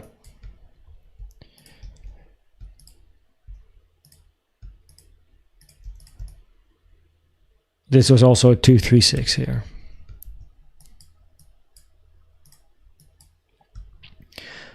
So on the daily, the probabilities are higher for the bulls.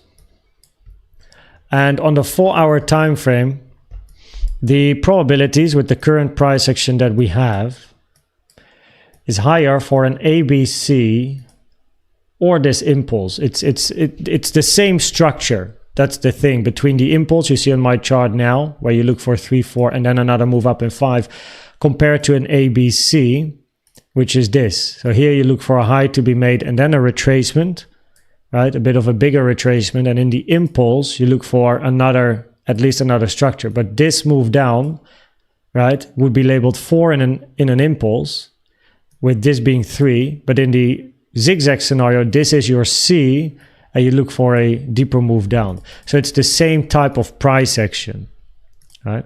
Same type of price action. And the weekend is coming up, so that's going to be interesting. So yeah, daily, higher probability for the bulls compared to the bears. Diagonal would be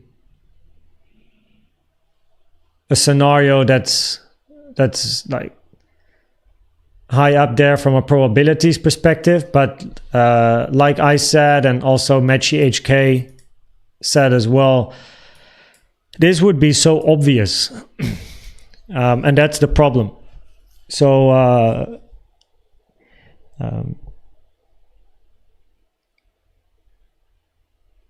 but as long as we don't hit 68.5, got to keep it in mind. And the moment you hit 68.5, you're going to look for a double 1-2 primarily. And then your alternative is going to be your 15K low scenario, where you just like up, up, up, up, weekend range, and then boom.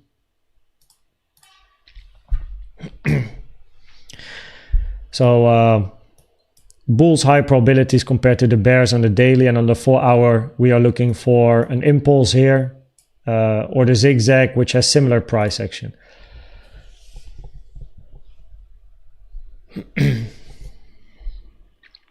I don't think that we will start a bull market without a COVID crash. Every time will be something to crash, minus 60% with liquidation. Maybe. Yeah, I don't know. Like, did you have a crash? Some COVID related stuff on the 9th of November, 2022. This move up here to the upside was not counted as an impulsive structure. Of course, you had to either have a diagonal in here. You can't count this as an impulse. You can't count this move as a multi 1-2. A diagonal was your only option. Not allowed to have a flat in 2. So therefore, this had to be then 1, 2, right? And then either 3, 4, 5 or 3, 4, 5, right? But if I remember correctly, low, yeah, your wave 3 is longer than your wave 1, which lowered the probabilities for this to be a diagonal, increasing probabilities for corrective structures. And then we move down. Now the question then becomes, is your 15K low a COVID crash low? I mean, that's, everyone up for themselves, but after that, you did have 100% increase to 30K. It's not that you need something like that, like what we had over here. COVID crash was a nice wave too, though, not gonna lie. So, but yeah.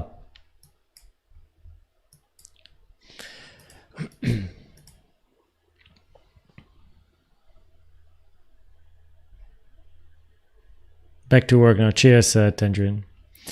So yeah, that is the analysis. So if people want to hear the summary, it started at 1 hour 7 into the live stream. We're now at 1:40. So we've spent a bit of time together. But I'll 108. Wait, Elliott wave analysis at 108.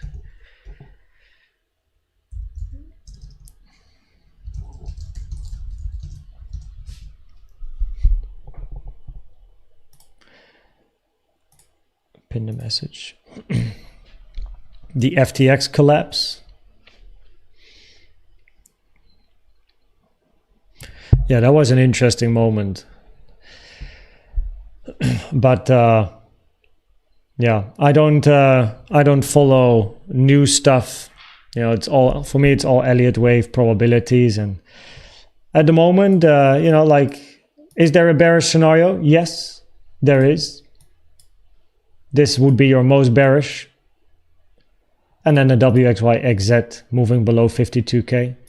Do these have the highest probabilities? No, not from an Elliott wave point of view. Because this is an expanding diagonal and this is a WXY-XZ. And both of these are rare and never preferred unless everything else fails.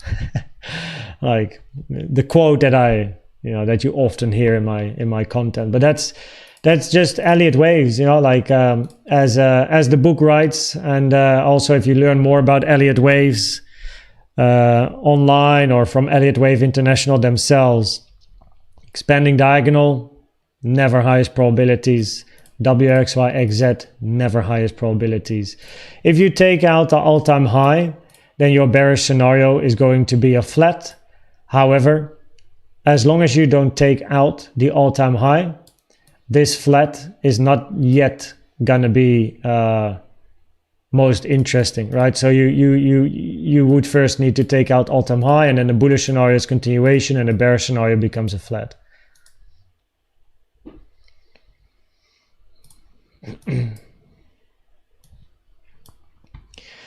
Let me have a look. I kept up to date a little bit with chat. Umar, welcome. The range that we formed, so before I left to Barcelona, I didn't really have a lot of opportunity to check out Barcelona, I gotta say. I went to the port and had dinner there last night with Ronnie, but this range here had a higher probability of being corrective, not impulsive. Before I left, the probabilities were higher to take out the high, remember? So it's nice that we took out the high, and then again we look for another range to form. As long as price is moving up on volume, the best thing to do is to wait for another range to form, because ranges give you all the clarity. Right? It's about the range. These type of ranges, this is where like from a Elliott wave point of view, this is where it's most interesting for new setups. As long as price is moving up, it's like, okay, you're either settled, you're already in a position, or wait for next range to form, and then the next range will give a new opportunity. But no financial advice, but that's the way I do it. So yeah, we now hit some resistance here, and 66.3, 66.5, and yeah, we just observe. And don't forget, we are in a wave C target area here. That optimist for any won't give it chases on. What's up, Johan? Yeah, the retracement, it's interesting, but so far you move up, so you need weakness. And the previous range was higher probability to be corrective. This one here, right? So before I left to Barcelona, probabilities locally were higher to take out this high.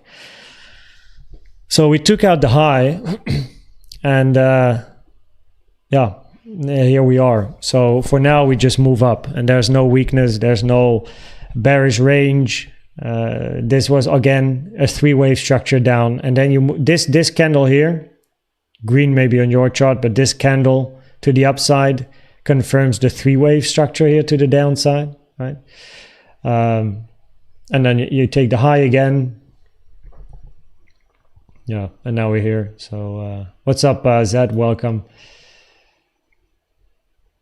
Yes, so we agree there. All-time high, then as we have bullish cup and holder pattern.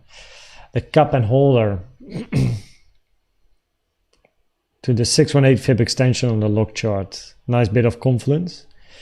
Crypto Polo, welcome. Good to have you here.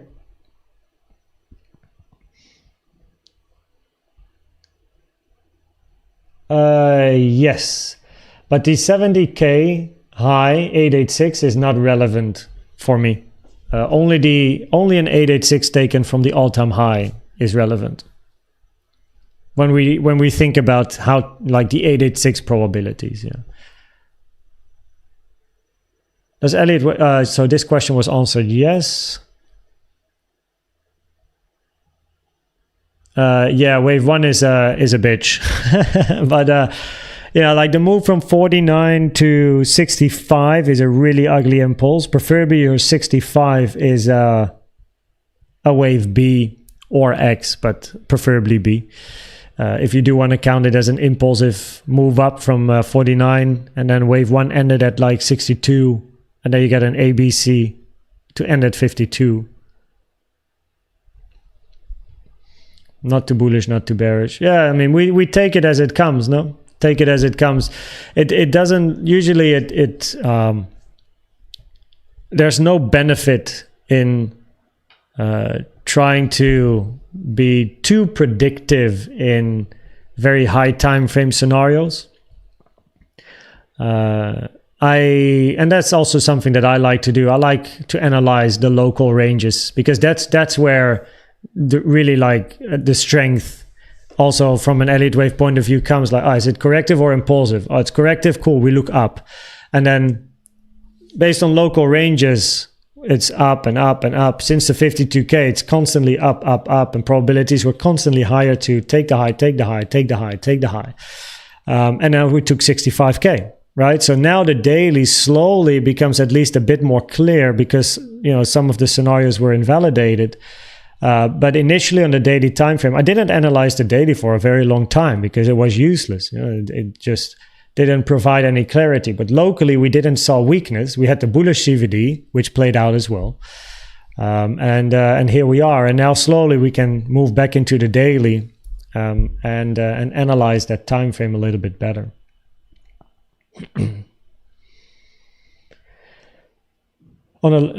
So this is an example. On a line chart, you can count 5 impulsive waves, but on a candlestick chart, it's invalidated. Well, an invalidation of an impulse would be wave 2 moving below wave 1, which is a hard no-no. That's a rule, right? So if your wave 2 on the line chart is above wave 1, but on a candlestick chart, you wick below wave 1, invalidated. If wave 4 on a candlestick chart hit the 618, but on a line chart you didn't, then the 618 is officially, in official Elliott wave terms, also Elliott wave international, is not an invalidation. The problem that you get, though, is if on a candlestick chart you wick in the 618, taken from 2 to 3, it reduces the probabilities for a wave 4 so much that you can as well use it as an invalidation, because it literally tanks the probabilities. Like, even Kennedy himself has never seen, and he is in the market for like 30 years, much longer than I am, never seen a 4 going to a 618. So the problem that you get is, yeah, it might work on a line chart, but if on a candlestick you wick in a 618, you got to be aware of the probability impact. So you can still keep it on your chart from a line perspective, but on the candlestick, the probabilities are seriously affected. So it's something you got to keep in mind, right? You can keep the scenario on the chart, but you got to keep it in mind. And on a line chart, if wave 5 doesn't take wave 3 and it's truncated, but on a candlestick chart, you did take the high of 3, then you took the high of 3, so the probabilities are still higher. Like, okay, we took the high, so there's the potential for a 5 to be in. The problem you have though, right? So now you got to compare both charts. You can't just use one. There is a truncation is extremely rare. And if price only wicks above a wave 3, I don't like that. I say this often. If you get a 5-wave impulse, 1, 2, 3, 4, and then you have like this quick wick, like poof, poof, right? Above your 3, I'm not a fan of finishing a wave 5 with only a wick, right? It's much better for an impulse to close candles above 3 and then finish 5 after some actual candle closes. So on a line chart, you do want to see the line moving above your 3, right? And not like truncate, because truncations are always rare. So, yeah. What's up, Mark? How you doing, man? Welcome. Odin, by the way. Yo, Odin, we got a plan. Yo, Jeroen. Wow, like Jeroen, welcome, Odin. What the hell? Yeah, Odin, we got a plan meeting in South Africa next month. Yeah, so this would be a flat. Would be something for the Sunday. Do some total charts. Highest probability, it's about the confluence. The bullish scenarios on the daily have the highest probability. So we're looking up, not down. So we're looking for price to move towards all-time high and not take 49K, right? It's if we decide on what goes first, then preferably your all-time high goes first compared to 49K. So the probabilities are highest for the bulls because the bears have an expanding diagonal and a WXYXZ, which are both low probability scenarios. To identify the exact scenario for the bulls, you would now be looking for a diagonal or a double 1-2 because the other 15K scenario is so incredibly bullish. You don't want to give it the highest probabilities. So we just wait for new ranges to form and then take it from there. What scenario will be good to take the high 74K, then dump to 30? WXY, yeah, on a weekly time frame, that's correct. Yeah. Thank you, Legionario. Mark, cheers. Wu long at 59K. Wu did not rip. I don't think that will start a boom. Oh yeah, so we spoke about this. Oh yeah, and then we pretty much we're up to date here. So cool. November low time frames. Low time frames are not so interesting to analyze because price is moving up and yeah.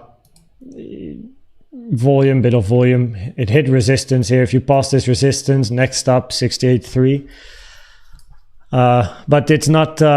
This is not interesting at the moment to analyze because as long as price is moving to the upside without creating a new range or a new rejection, there's not really anything to analyze. You just look up till the moment you create a bit of a bigger range again. And so we had the range here. Probabilities were higher to take the high, right? And then we started a rejection here. We had a bit of a rejection, not any rejection. Like I didn't have any interesting resistance here. So for me, it was not relevant. But then also you got a 3-wave structure down. You came back up. The moment you made this high here, probability is higher to take this high because it pretty much confirmed a 3-wave structure down, not a 5-waver. But now we're here and nothing happened. You just move up at the moment on volume, and yeah, you just need to wait for a new range to form. So and if price can pass the resistance here and retest it, then 68.3 is going to be the next area that I'll be looking for. And on a 4-hour time frame, the volume profile, not that one. What's the other one? Is it the daily? No, not that one.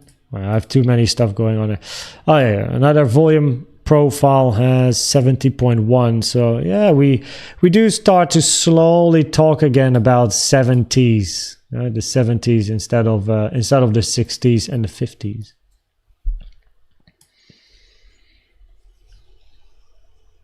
Oh yeah, so here we go. BBL, you had two questions, right? You had a question about the future of the metaverse, and you had a question about something else here. Yeah. What's your view on financial consulting as a job? Now,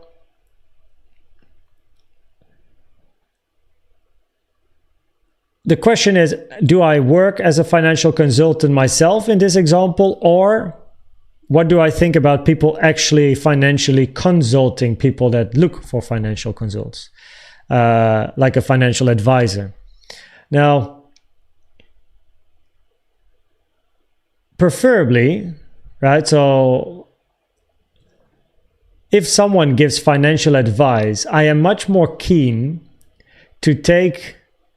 So when we're talking about an actual job, so a financial advisor, not a random YouTube person, right? Or Instagram like hero or whatever.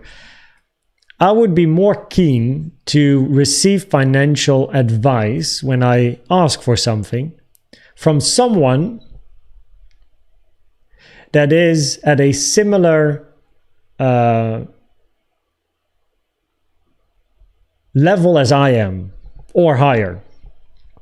Meaning the amount of wealth that I have and the funds and the investment and whatever, right? I'm much more interested in listening to someone that is managing their own stuff in a similar way, because they have got up to that level, compared to a young student that just came out of school with his financial consulting degree and then has to talk to me and be like, well, Koen, you know, you got all of this, but yeah, I would like do that and a bit there and a bit there. And I'm like, well, you know, do you really actually like know like what it is? You know, like, do you get what I mean? Like, of course, so when I look like at employees, for example, for the channel as well, like Jeroen, I don't care about degrees.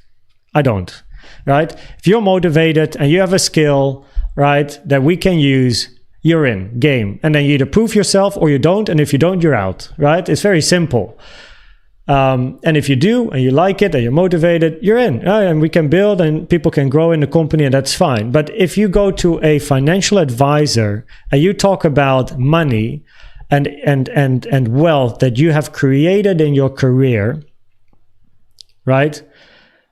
And you have a serious stack that needs to be allocated, or you want to maybe shuffle things around, I want to talk to someone that preferably does it himself for himself. So they actually like know what they're like talking about, right? It's like they've gone through it themselves.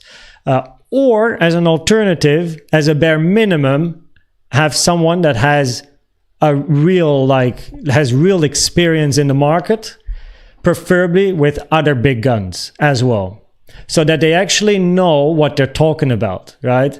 So financial consulting for me, like if I would go to a financial advisor, I only talk to two people. Either someone that has a lot of experience and can prove me they worked with high net worth individuals, so that they actually have at least some decent experience and know what they do. And second, talk to someone that actually does it for themselves, that actually is a high net worth individual, right? You can get like, sometimes some of the best advice comes from mentors, not a financial consultant. So it's like a mentor, like another high net worth individual, or like a rich person that is managing their style, like real estate and this and that and this and that. And you know, like I have a business coach myself, which is a mentor. This guy is like insane, and I love listening to him. And he's not giving me financial advice or consulting, but we do talk about managing and assets and stuff, right? Like, so that is what I find interesting. So I guess that answers the question. Yeah. And of course, people that are just finished with their studies, they need some experience. But then those those younger people can better start with low net worth individuals, right? That want to start their journey investing $100 in something, and that's fine. And then they learn their ways and and then hopefully 10, 20, 30 years down the line, they can actually talk to people that are up there. But I'm not listening to someone that just finished their school and then talks to me about, got to put this and that. And like, that's not interesting to me. Right? That's not someone that I would listen to. And the second question, the metaverse one, the metaverse question, can it be a boom or a flop? I don't really think we should approach it as black or white, boom or flop, in or out. Is it going to be there or not there? The metaverse had a big hype to it a couple of years ago. Of course, with like Minecraft often mentioned in papers and Fortnite mentioned. And then you have things like Decentraland and Sandbox. Was it Sandbox or Sand? What's that one? The other one, right? Decentraland and then I think Sandbox, no? But either or. And they're still there, right? So, and they still have a really good population on their, as an activity. All of those, you can call them games or metaverse or whatever. And I see it as more just another product. Like it's at the moment, like it's there. It's not like gonna go, right? It's just either people see it as a video game, because the word metaverse for me, they're like, oh, Fortnite is metaverse. I'm like, fuck no, Fortnite is a video game. Like, yeah, you can call it metaverse, but it's also a video game. That's where it started. It's not yet like metaverse for me, but I don't approach it as boom or flop. It's there. It's calmly like building. It's still active. There's people active in those different, I would prefer them to call games at the moment, or, and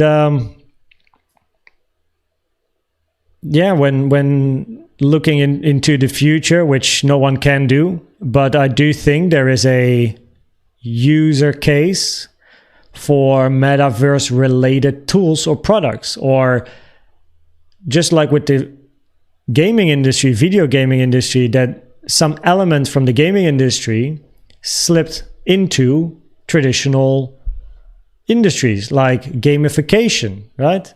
Gamification is using gaming elements from the gaming industry into non-gaming environments, right? To increase motivation of employees or increase certain products, right?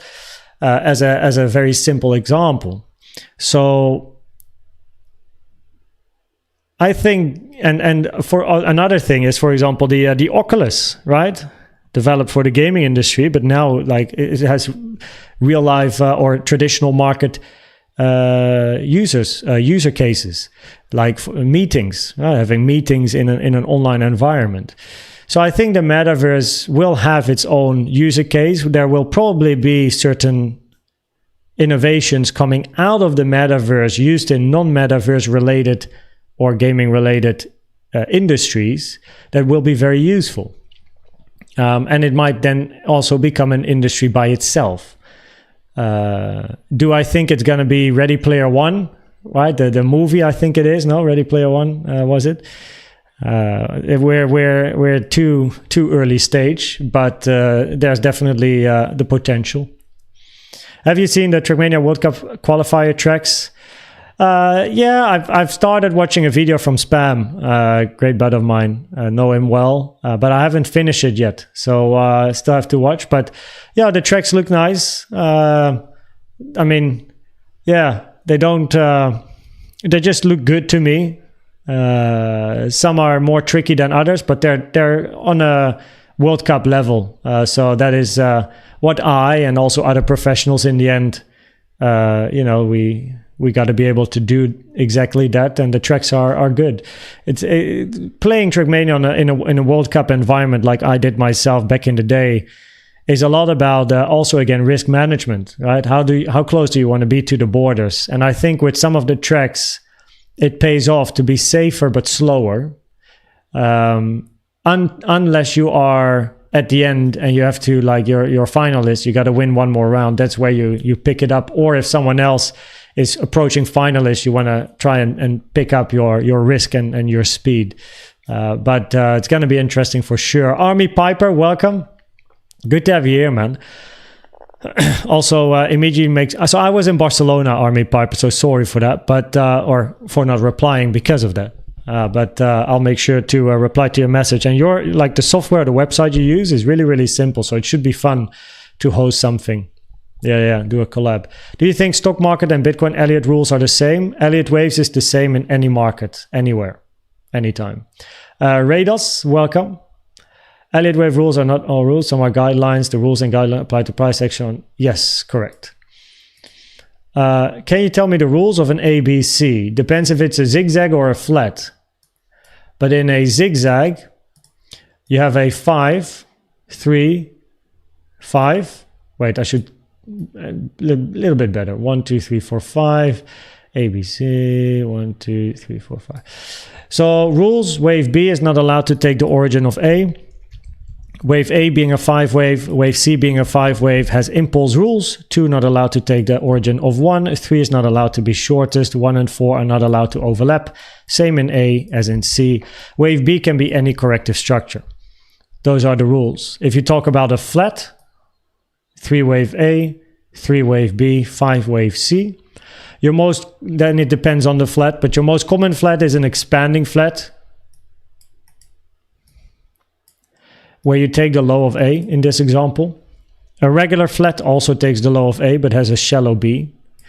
And a running flat does not take the low of A and finishes above C. So a flat, actually by itself, the only quote-unquote, like, it's not a hard rule, but a very, very, very strong guideline is B needs to retrace wave A by at least 90%. So you take a fib from the start to the end of A, toggle on the 0.9, B has to hit the 0.9. If it doesn't, you're not even going to consider a flat, pretty much. But it's not considered a rule in Elliott Waves because there's only 3 rules in Elliott Waves, which has to do with an impulse. 2 not allowed to take 1. I mentioned them earlier. 2 not allowed to take 1. 3 can't be the shortest. 4 and 1 can't overlap in an impulse. Those are the only rules in Elliott Waves. All the other stuff is guidelines. So wave B is most commonly a zigzag family structure, either simple or a double zigzag. Wave C has to be an impulse. I guess we can talk about rules from that perspective. So A is a 3 wave, B is a 3 wave, C is an impulse.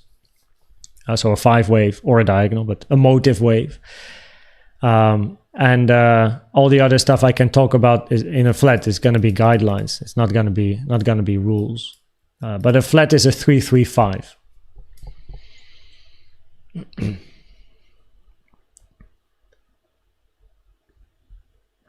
There is no need to reach the 1.618 for wave 3, but a wave 3 common target would be the 1.618 minimum.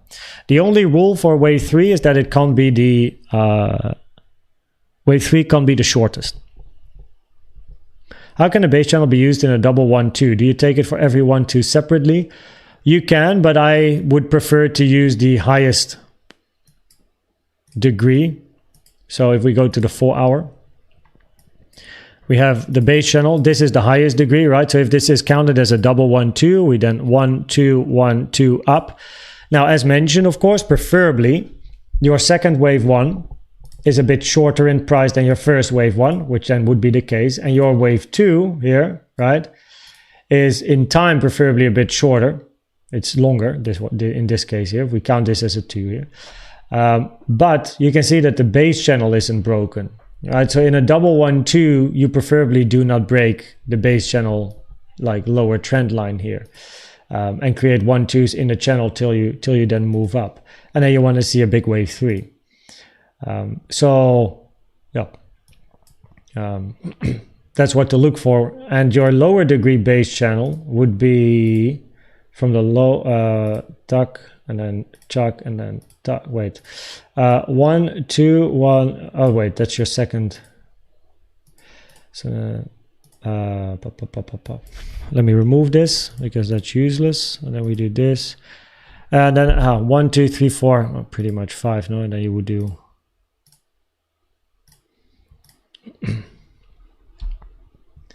What am I doing? Why is it?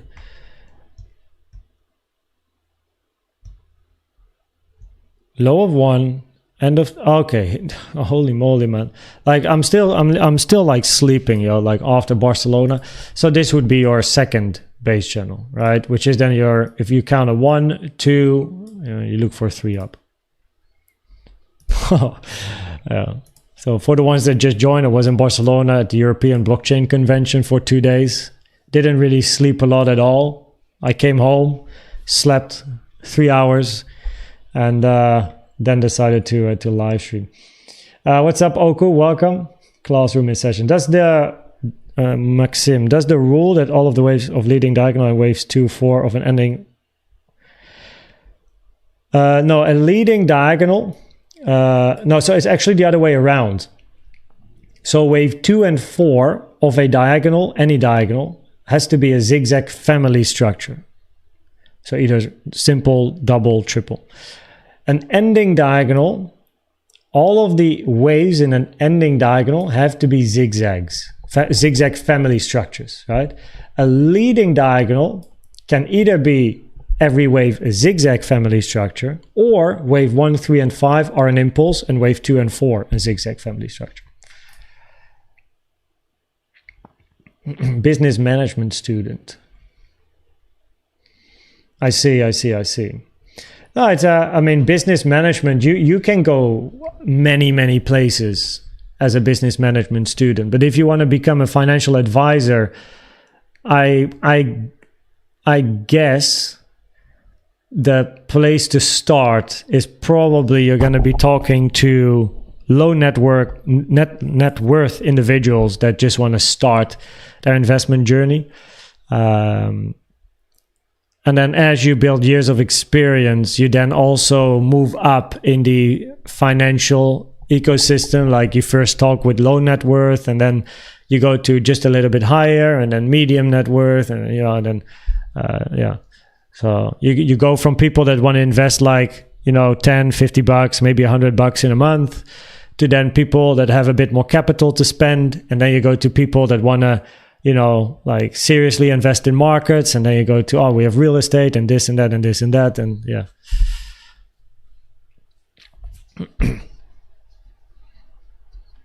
Degree is a ticket to interview. Depends on the industry. If you want to become a doctor, you need a degree.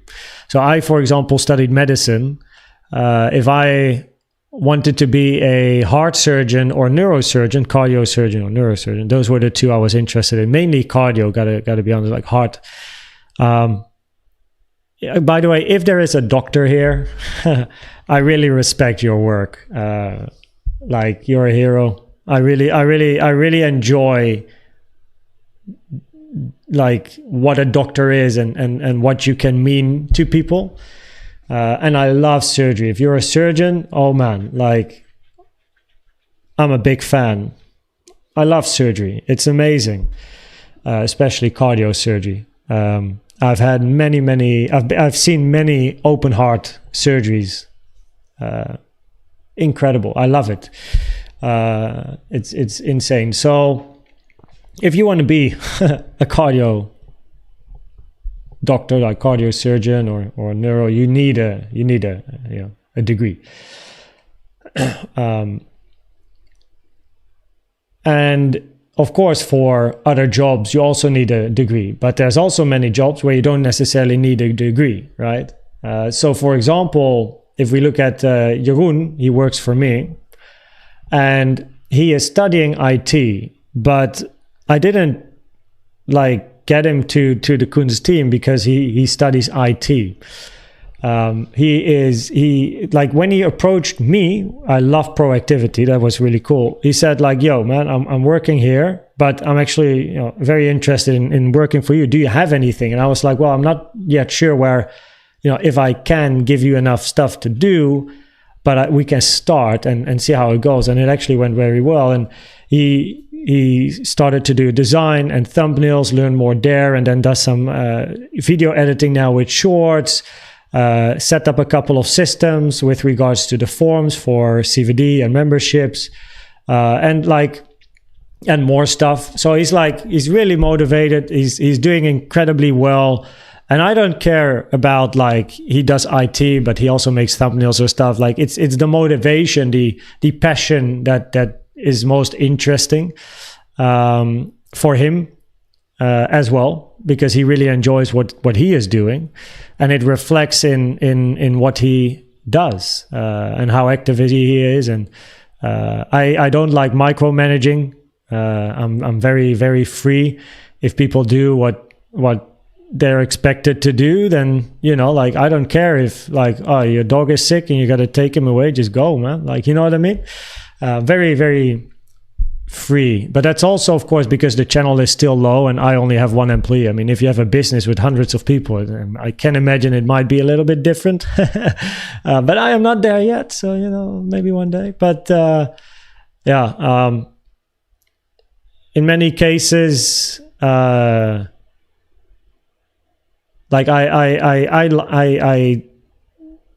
depending on the industry, you need a degree. But for many industries, you also don't need a degree, but you need a bit of experience and a lot of motivation, because skills can be developed and learned as well on the job. But motivation will get you there. Master in information management for business, and I end up working as an education counselor. In the Netherlands, 52% of the working people, after their studies, 52% have a job or do something that they did not study for in the Netherlands. For the Dutchies, Google, it's 52%. So that's big. You spend years studying and then ta-da, 52% of the people actually don't even do what they study for. But it might give them an entry to work for something that they did study for, but then later they go into another direction. Of course, that's true. In your 15K scenario, do you also have it count as a wave? You also have to count it as a wave 1. So here, but like you said, it's obvious. Also, what I like about 112, an extreme bull run in time with 40. Yeah. And then you get many 4-5s. But the 15K scenario, you have to count it as a wave 1. I'm not sure what you mean with the wave 1. T-Rens, welcome. Good to have you here. Been away for a bit, but excited to see a bit of heating up in the crypto market. Good to have you here, man. Yeah, it's definitely interesting price action. What's your favorite if you would have to pick from those three? 112. Applying risk management to racing. Your brain was built for trading. Cheers, Joe. I mean, as a professional gamer, actually, there's a lot of similarities with trading. Because especially as a racing gamer myself back in the day, it is risk management, right? So it's speed, like a very, very good time versus a lot of risk, right? So very fast time, a lot of risk versus a slower time, but less risk. And depending on the stage you're in with the match you're driving, you're gonna, move more towards safe and slow or fast and risky. If you are leading the match, then you're more geared to I'm gonna drive a bit safer and have a bit less risk, right? And other people would need to pick up their risk, but they would make more mistakes. So yeah. What's up, guys? Back after hard weeks of learning for the uni. Muguez, welcome. Good to have you here. Hopefully you're doing good on the study with regards to learning for uni. Couple of tests coming up, I can imagine. Transpro. Tricky question. How would you Elliott wave a housing market chart? Sure, you can use housing companies, but that doesn't show the whole market. What would you do to analyze the housing market?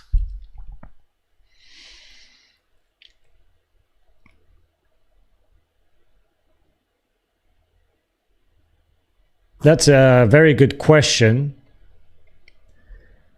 So my wife, she's in real estate. She's probably better in answering this question, but then without a chart. I've never analyzed a housing market chart, to be honest. So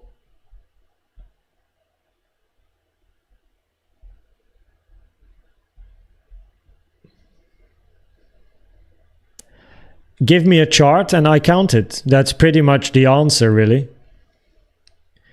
Like that, like if the housing market has a chart, then and it's a price related chart, then I'll be able to count it.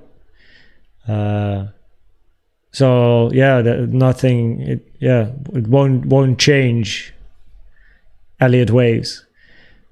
If it is a percentage chart, it becomes different. Like Bitcoin dominance is a percentage chart, but dominance can never go above 100 or below 0. So that's the problem you have, right?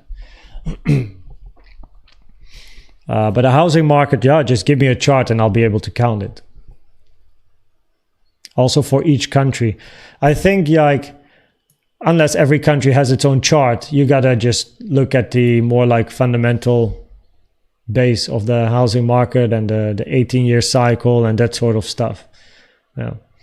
Can you explain the WXY? I would recommend, so yeah, a WXY is a 333 with either a zigzag or a, oh, 1 second, let me go to,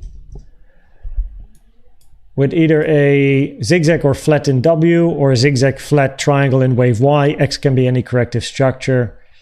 And if you have a double zigzag, wave X preferably stays below or above the 0.7. Now, I would recommend though to watch this video about WXY. This is a sideways WXY. Oops, I clicked on it. Go back. So this is a sideways WXY. And then this is a double zigzag WXY. It's still running, yo. Double zigzag WXY, this one here. So those are the two WXYs that I would recommend you to check out. On the Maserati Quattroporte V8, I mean, I've never really been into Maserati. I don't really have an opinion on Maserati. I've never got into these type of cars, so they're also not actually like popular in the Netherlands or in France. They're not, like, you don't really see them. But yeah, I can't have an opinion on something I don't have experience with. I don't know. I don't know. I haven't researched the car, and so I don't know.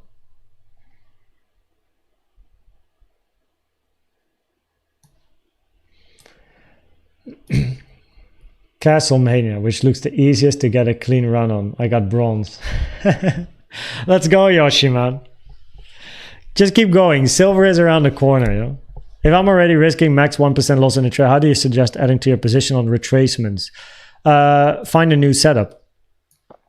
So when you, for example, enter a position according to your plan, right? And price is running and la-di-la, you're in profit, and you want to compound, and you risk 1% per trade, then what I would look for is to look simply for a brand new setup. So if this is according to your plan and you wait and you wait and you wait and then, oh, another one, then this is just a completely separate trade. So you have two running in the same direction. Now, of course, based on risk management rules that you have for yourself, you can, of course, just put your stop break even here, so at least it's not a losing trade.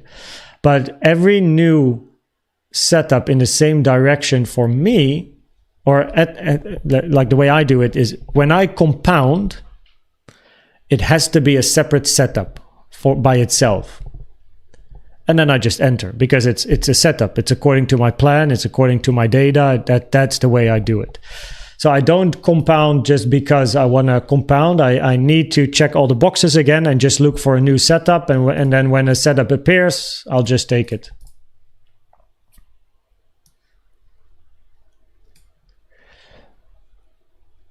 Yeah, the 18-year cycle. Yeah, correct. We're going to be managers at Koenzkorp. Wait. Koenzkorp. That sounds crazy. Koenzkorp, Koens Network, Koens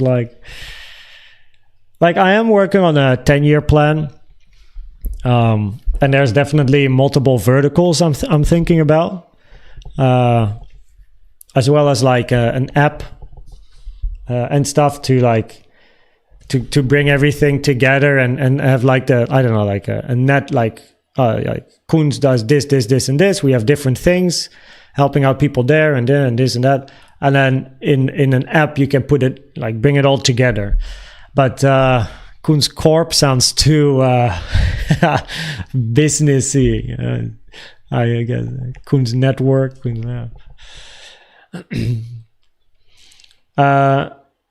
Give you a chart, sure, but which one? If anyone has any ideas. Yeah, I mean, yeah, if someone has a chart, I'll be able to do an Elliott wave analysis on a housing market chart, but I don't know the charts for those type of markets. Housing price index of the US would be for Sunday, because I'm actually planning to head out 2.5 hours of live stream. Pretty good, right? We're back straight jumping into live streams.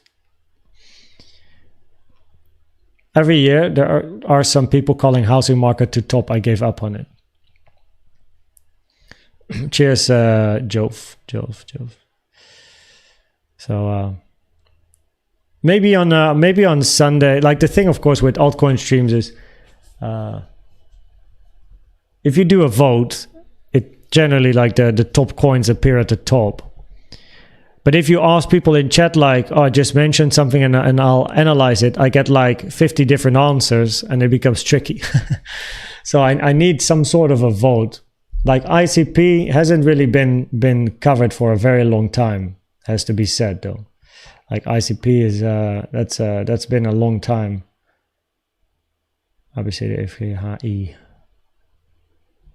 ICP. I mean, it's been a very long time since the last time this came up on our plate, but yeah. So I guess here you go. Highest probability is still an impulse that this is a wave 1 or A, but wave 1 in an impulse because of the extension. Your bear scenario is a flat A, B, C, and then you get a continuation down. So I guess that answers your question, but yeah, ending the highest amount of volume is in the low here. 3-wave structure up, invalidating a wave 4 because it retraced too high, increasing probabilities. This is a 3-wave corrective structure, increasing probabilities to take the high, increasing probabilities for something like this. So yeah. It's been a very long time since we did any analysis on ICP. So yeah, there you go, Jove. That's basically it. Koens up. Now you're talking. Mark, would you ever want to go back into a professional Trackmania career? No. I mean, it takes time. I had a lot of fun in my professional esports career, going to world championships and events and meeting lots of people. And thanks to Trackmania, I got to where I am today. But I wouldn't go back. Like this is like after my career, I did other stuff, and it's just there's other priorities. I like to spend my time different. So during my career, I loved spending time in Trackmania and playing. But now, like I would much prefer to spend time talking to you guys on a live stream than I would play Trackmania. So I would like start a live stream instead of playing a game now. Like I enjoy this a lot more. And I do like to keep an eye on Trackmania. So I like to follow it as much as I can. I wouldn't go back in as a professional. Like maybe sometimes just play a bit like casual. But the last time I played Trackmania is actually a while ago. I think the last time I played Trackmania is when I won Cup of the Day. Wait, let me see when that was. Trackmania 2020 Cup of the Day winners.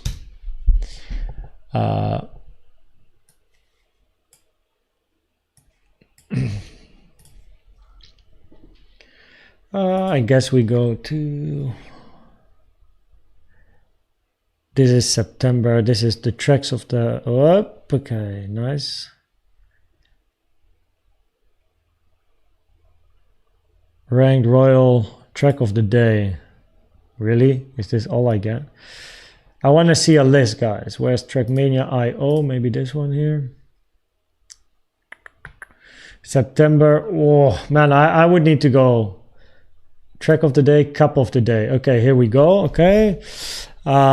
So like, for the ones that don't know, I used to be a professional Trackmania player for 11 years between 2007 and 2018. Third at the World Championships, always between top 5, top 10, or below top 5, top 10 at the World Champs. In 2020, so after actually my professional career, Trackmania 2020 came out, which is just called 2020. And I only had so when it came out, the first year I didn't buy the game because I was doing other stuff. And then I bought the game later and I was like, okay, my goal is to win one Cup of the Day. Just to show hello everyone, I'm still here, you know? So I would need to probably have a, I'm gonna Control F. Oh, poker is in here as well. That's nice to see. Poker won 3 times. So a lot of the people you see in this list actually were either teammates or competitors of mine. Back in the day. Okay, and now we do Koen. Where am I? Oh, here we go. So 2, 4, 1. When did I win? Rank inactive. In ranking, yeah. So started playing 4 years ago. Nice. Royal Trophy, Cup of the Day. Circuit Zandvoort. Yeah, I've always been best on technical maps. So Div 1 first 2 years ago. Best Div was first in Division 1, first achieve 63rd. But I don't know when that was. Division rank. Oh, here first. Twilight. Cup of the Day, 11th of April 2022. It was a dirt map. So this is where I won Cup of the Day. And I played the final lap, which was recorded by Spam actually on YouTube against a World Cup player, but I forgot who I battled in the final lap. So yeah.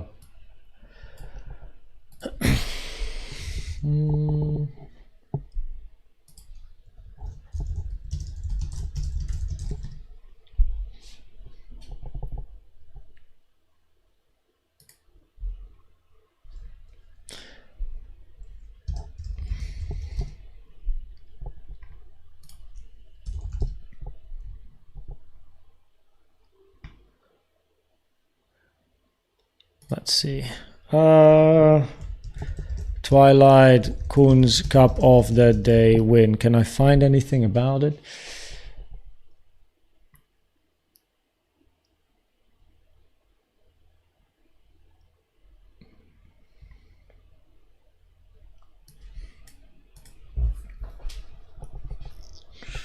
So we do have one here, but this is self-recorded, and I'm not sure if this guy is the same division I was. This is a world record And this is another track as well, actually. I need this one, yeah, world record. But yeah, virtual, man. I know virtual, but you're spamming my timeline here. Let's see. I think this guy is probably not Division 1. I would need to have a Division 1. No, I don't know. I can't find it. There's a video somewhere of me winning because it was the live stream of spam. But I would need to go to Spammy's Twitch and then try and find that content. So oh, 1 second here. Turn that off. He's actually live at the moment. I'm not logged into Twitch. Hi Spam. So I'm not logged in, but I know like Spam and we go back a long time, yo. We've met each other many times. We were teammates and rivals in our career. But I would need to go to his like channel videos. Probably I need a highlight.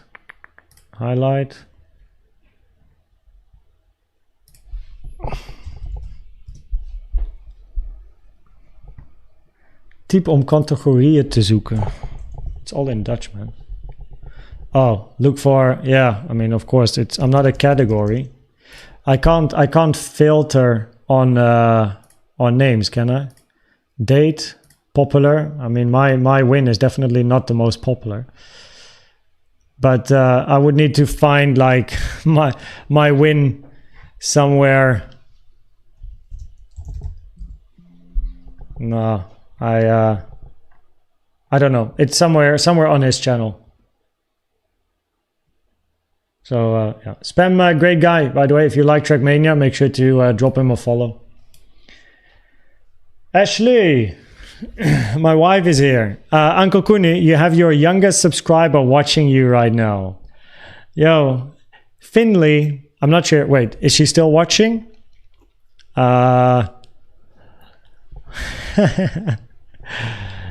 Finley.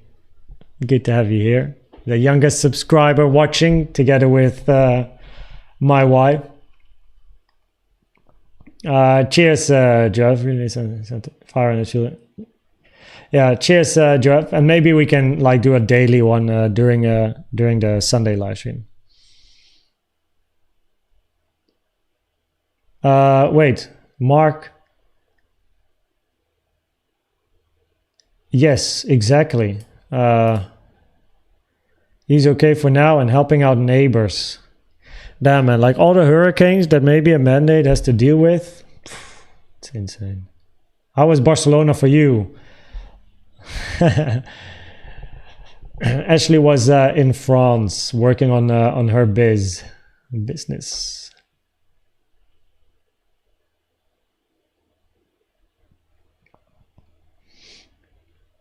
She is still watching. She thinks you can hear her.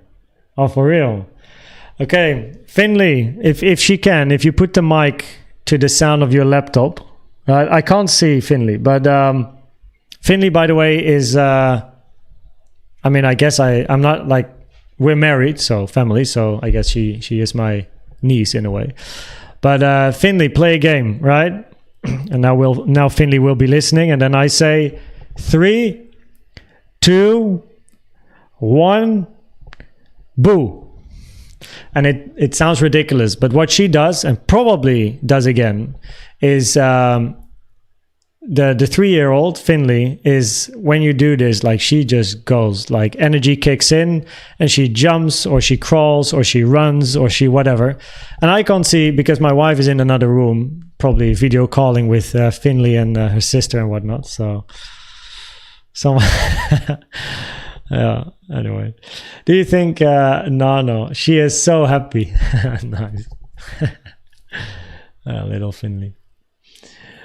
Finley is for the first time ever actually seeing me in a live stream. Nice. Little Finley. We will see each other very soon again in October, right? Because we will be in South Africa. So we can play many games.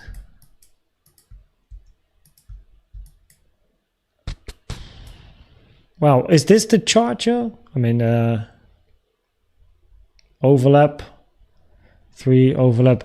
The only bearish scenario here would be a diagonal because of your overlap. You would need to count it like 1, 2, 3, 4, 5. So probabilities are higher. This is corrective. Really? Give her full screen selfie cam, Koens. And then you want to see me do the 3, 2, 1 boo again or what? Like is this actually the chart? Because it's an ugly chart. Preferably you start counting an impulse from here though. To count like a 1, 2 and then like 3, 4, 5. 3-wave move down.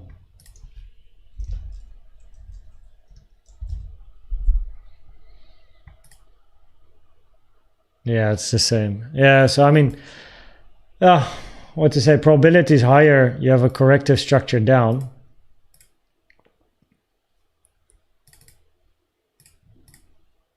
Point of control acted as support. So that's nice.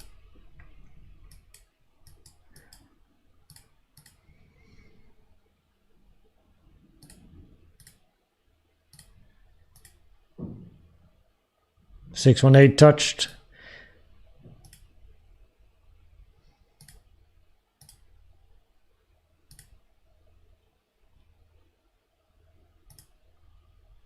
Not that one. But highest amount of volume in the low.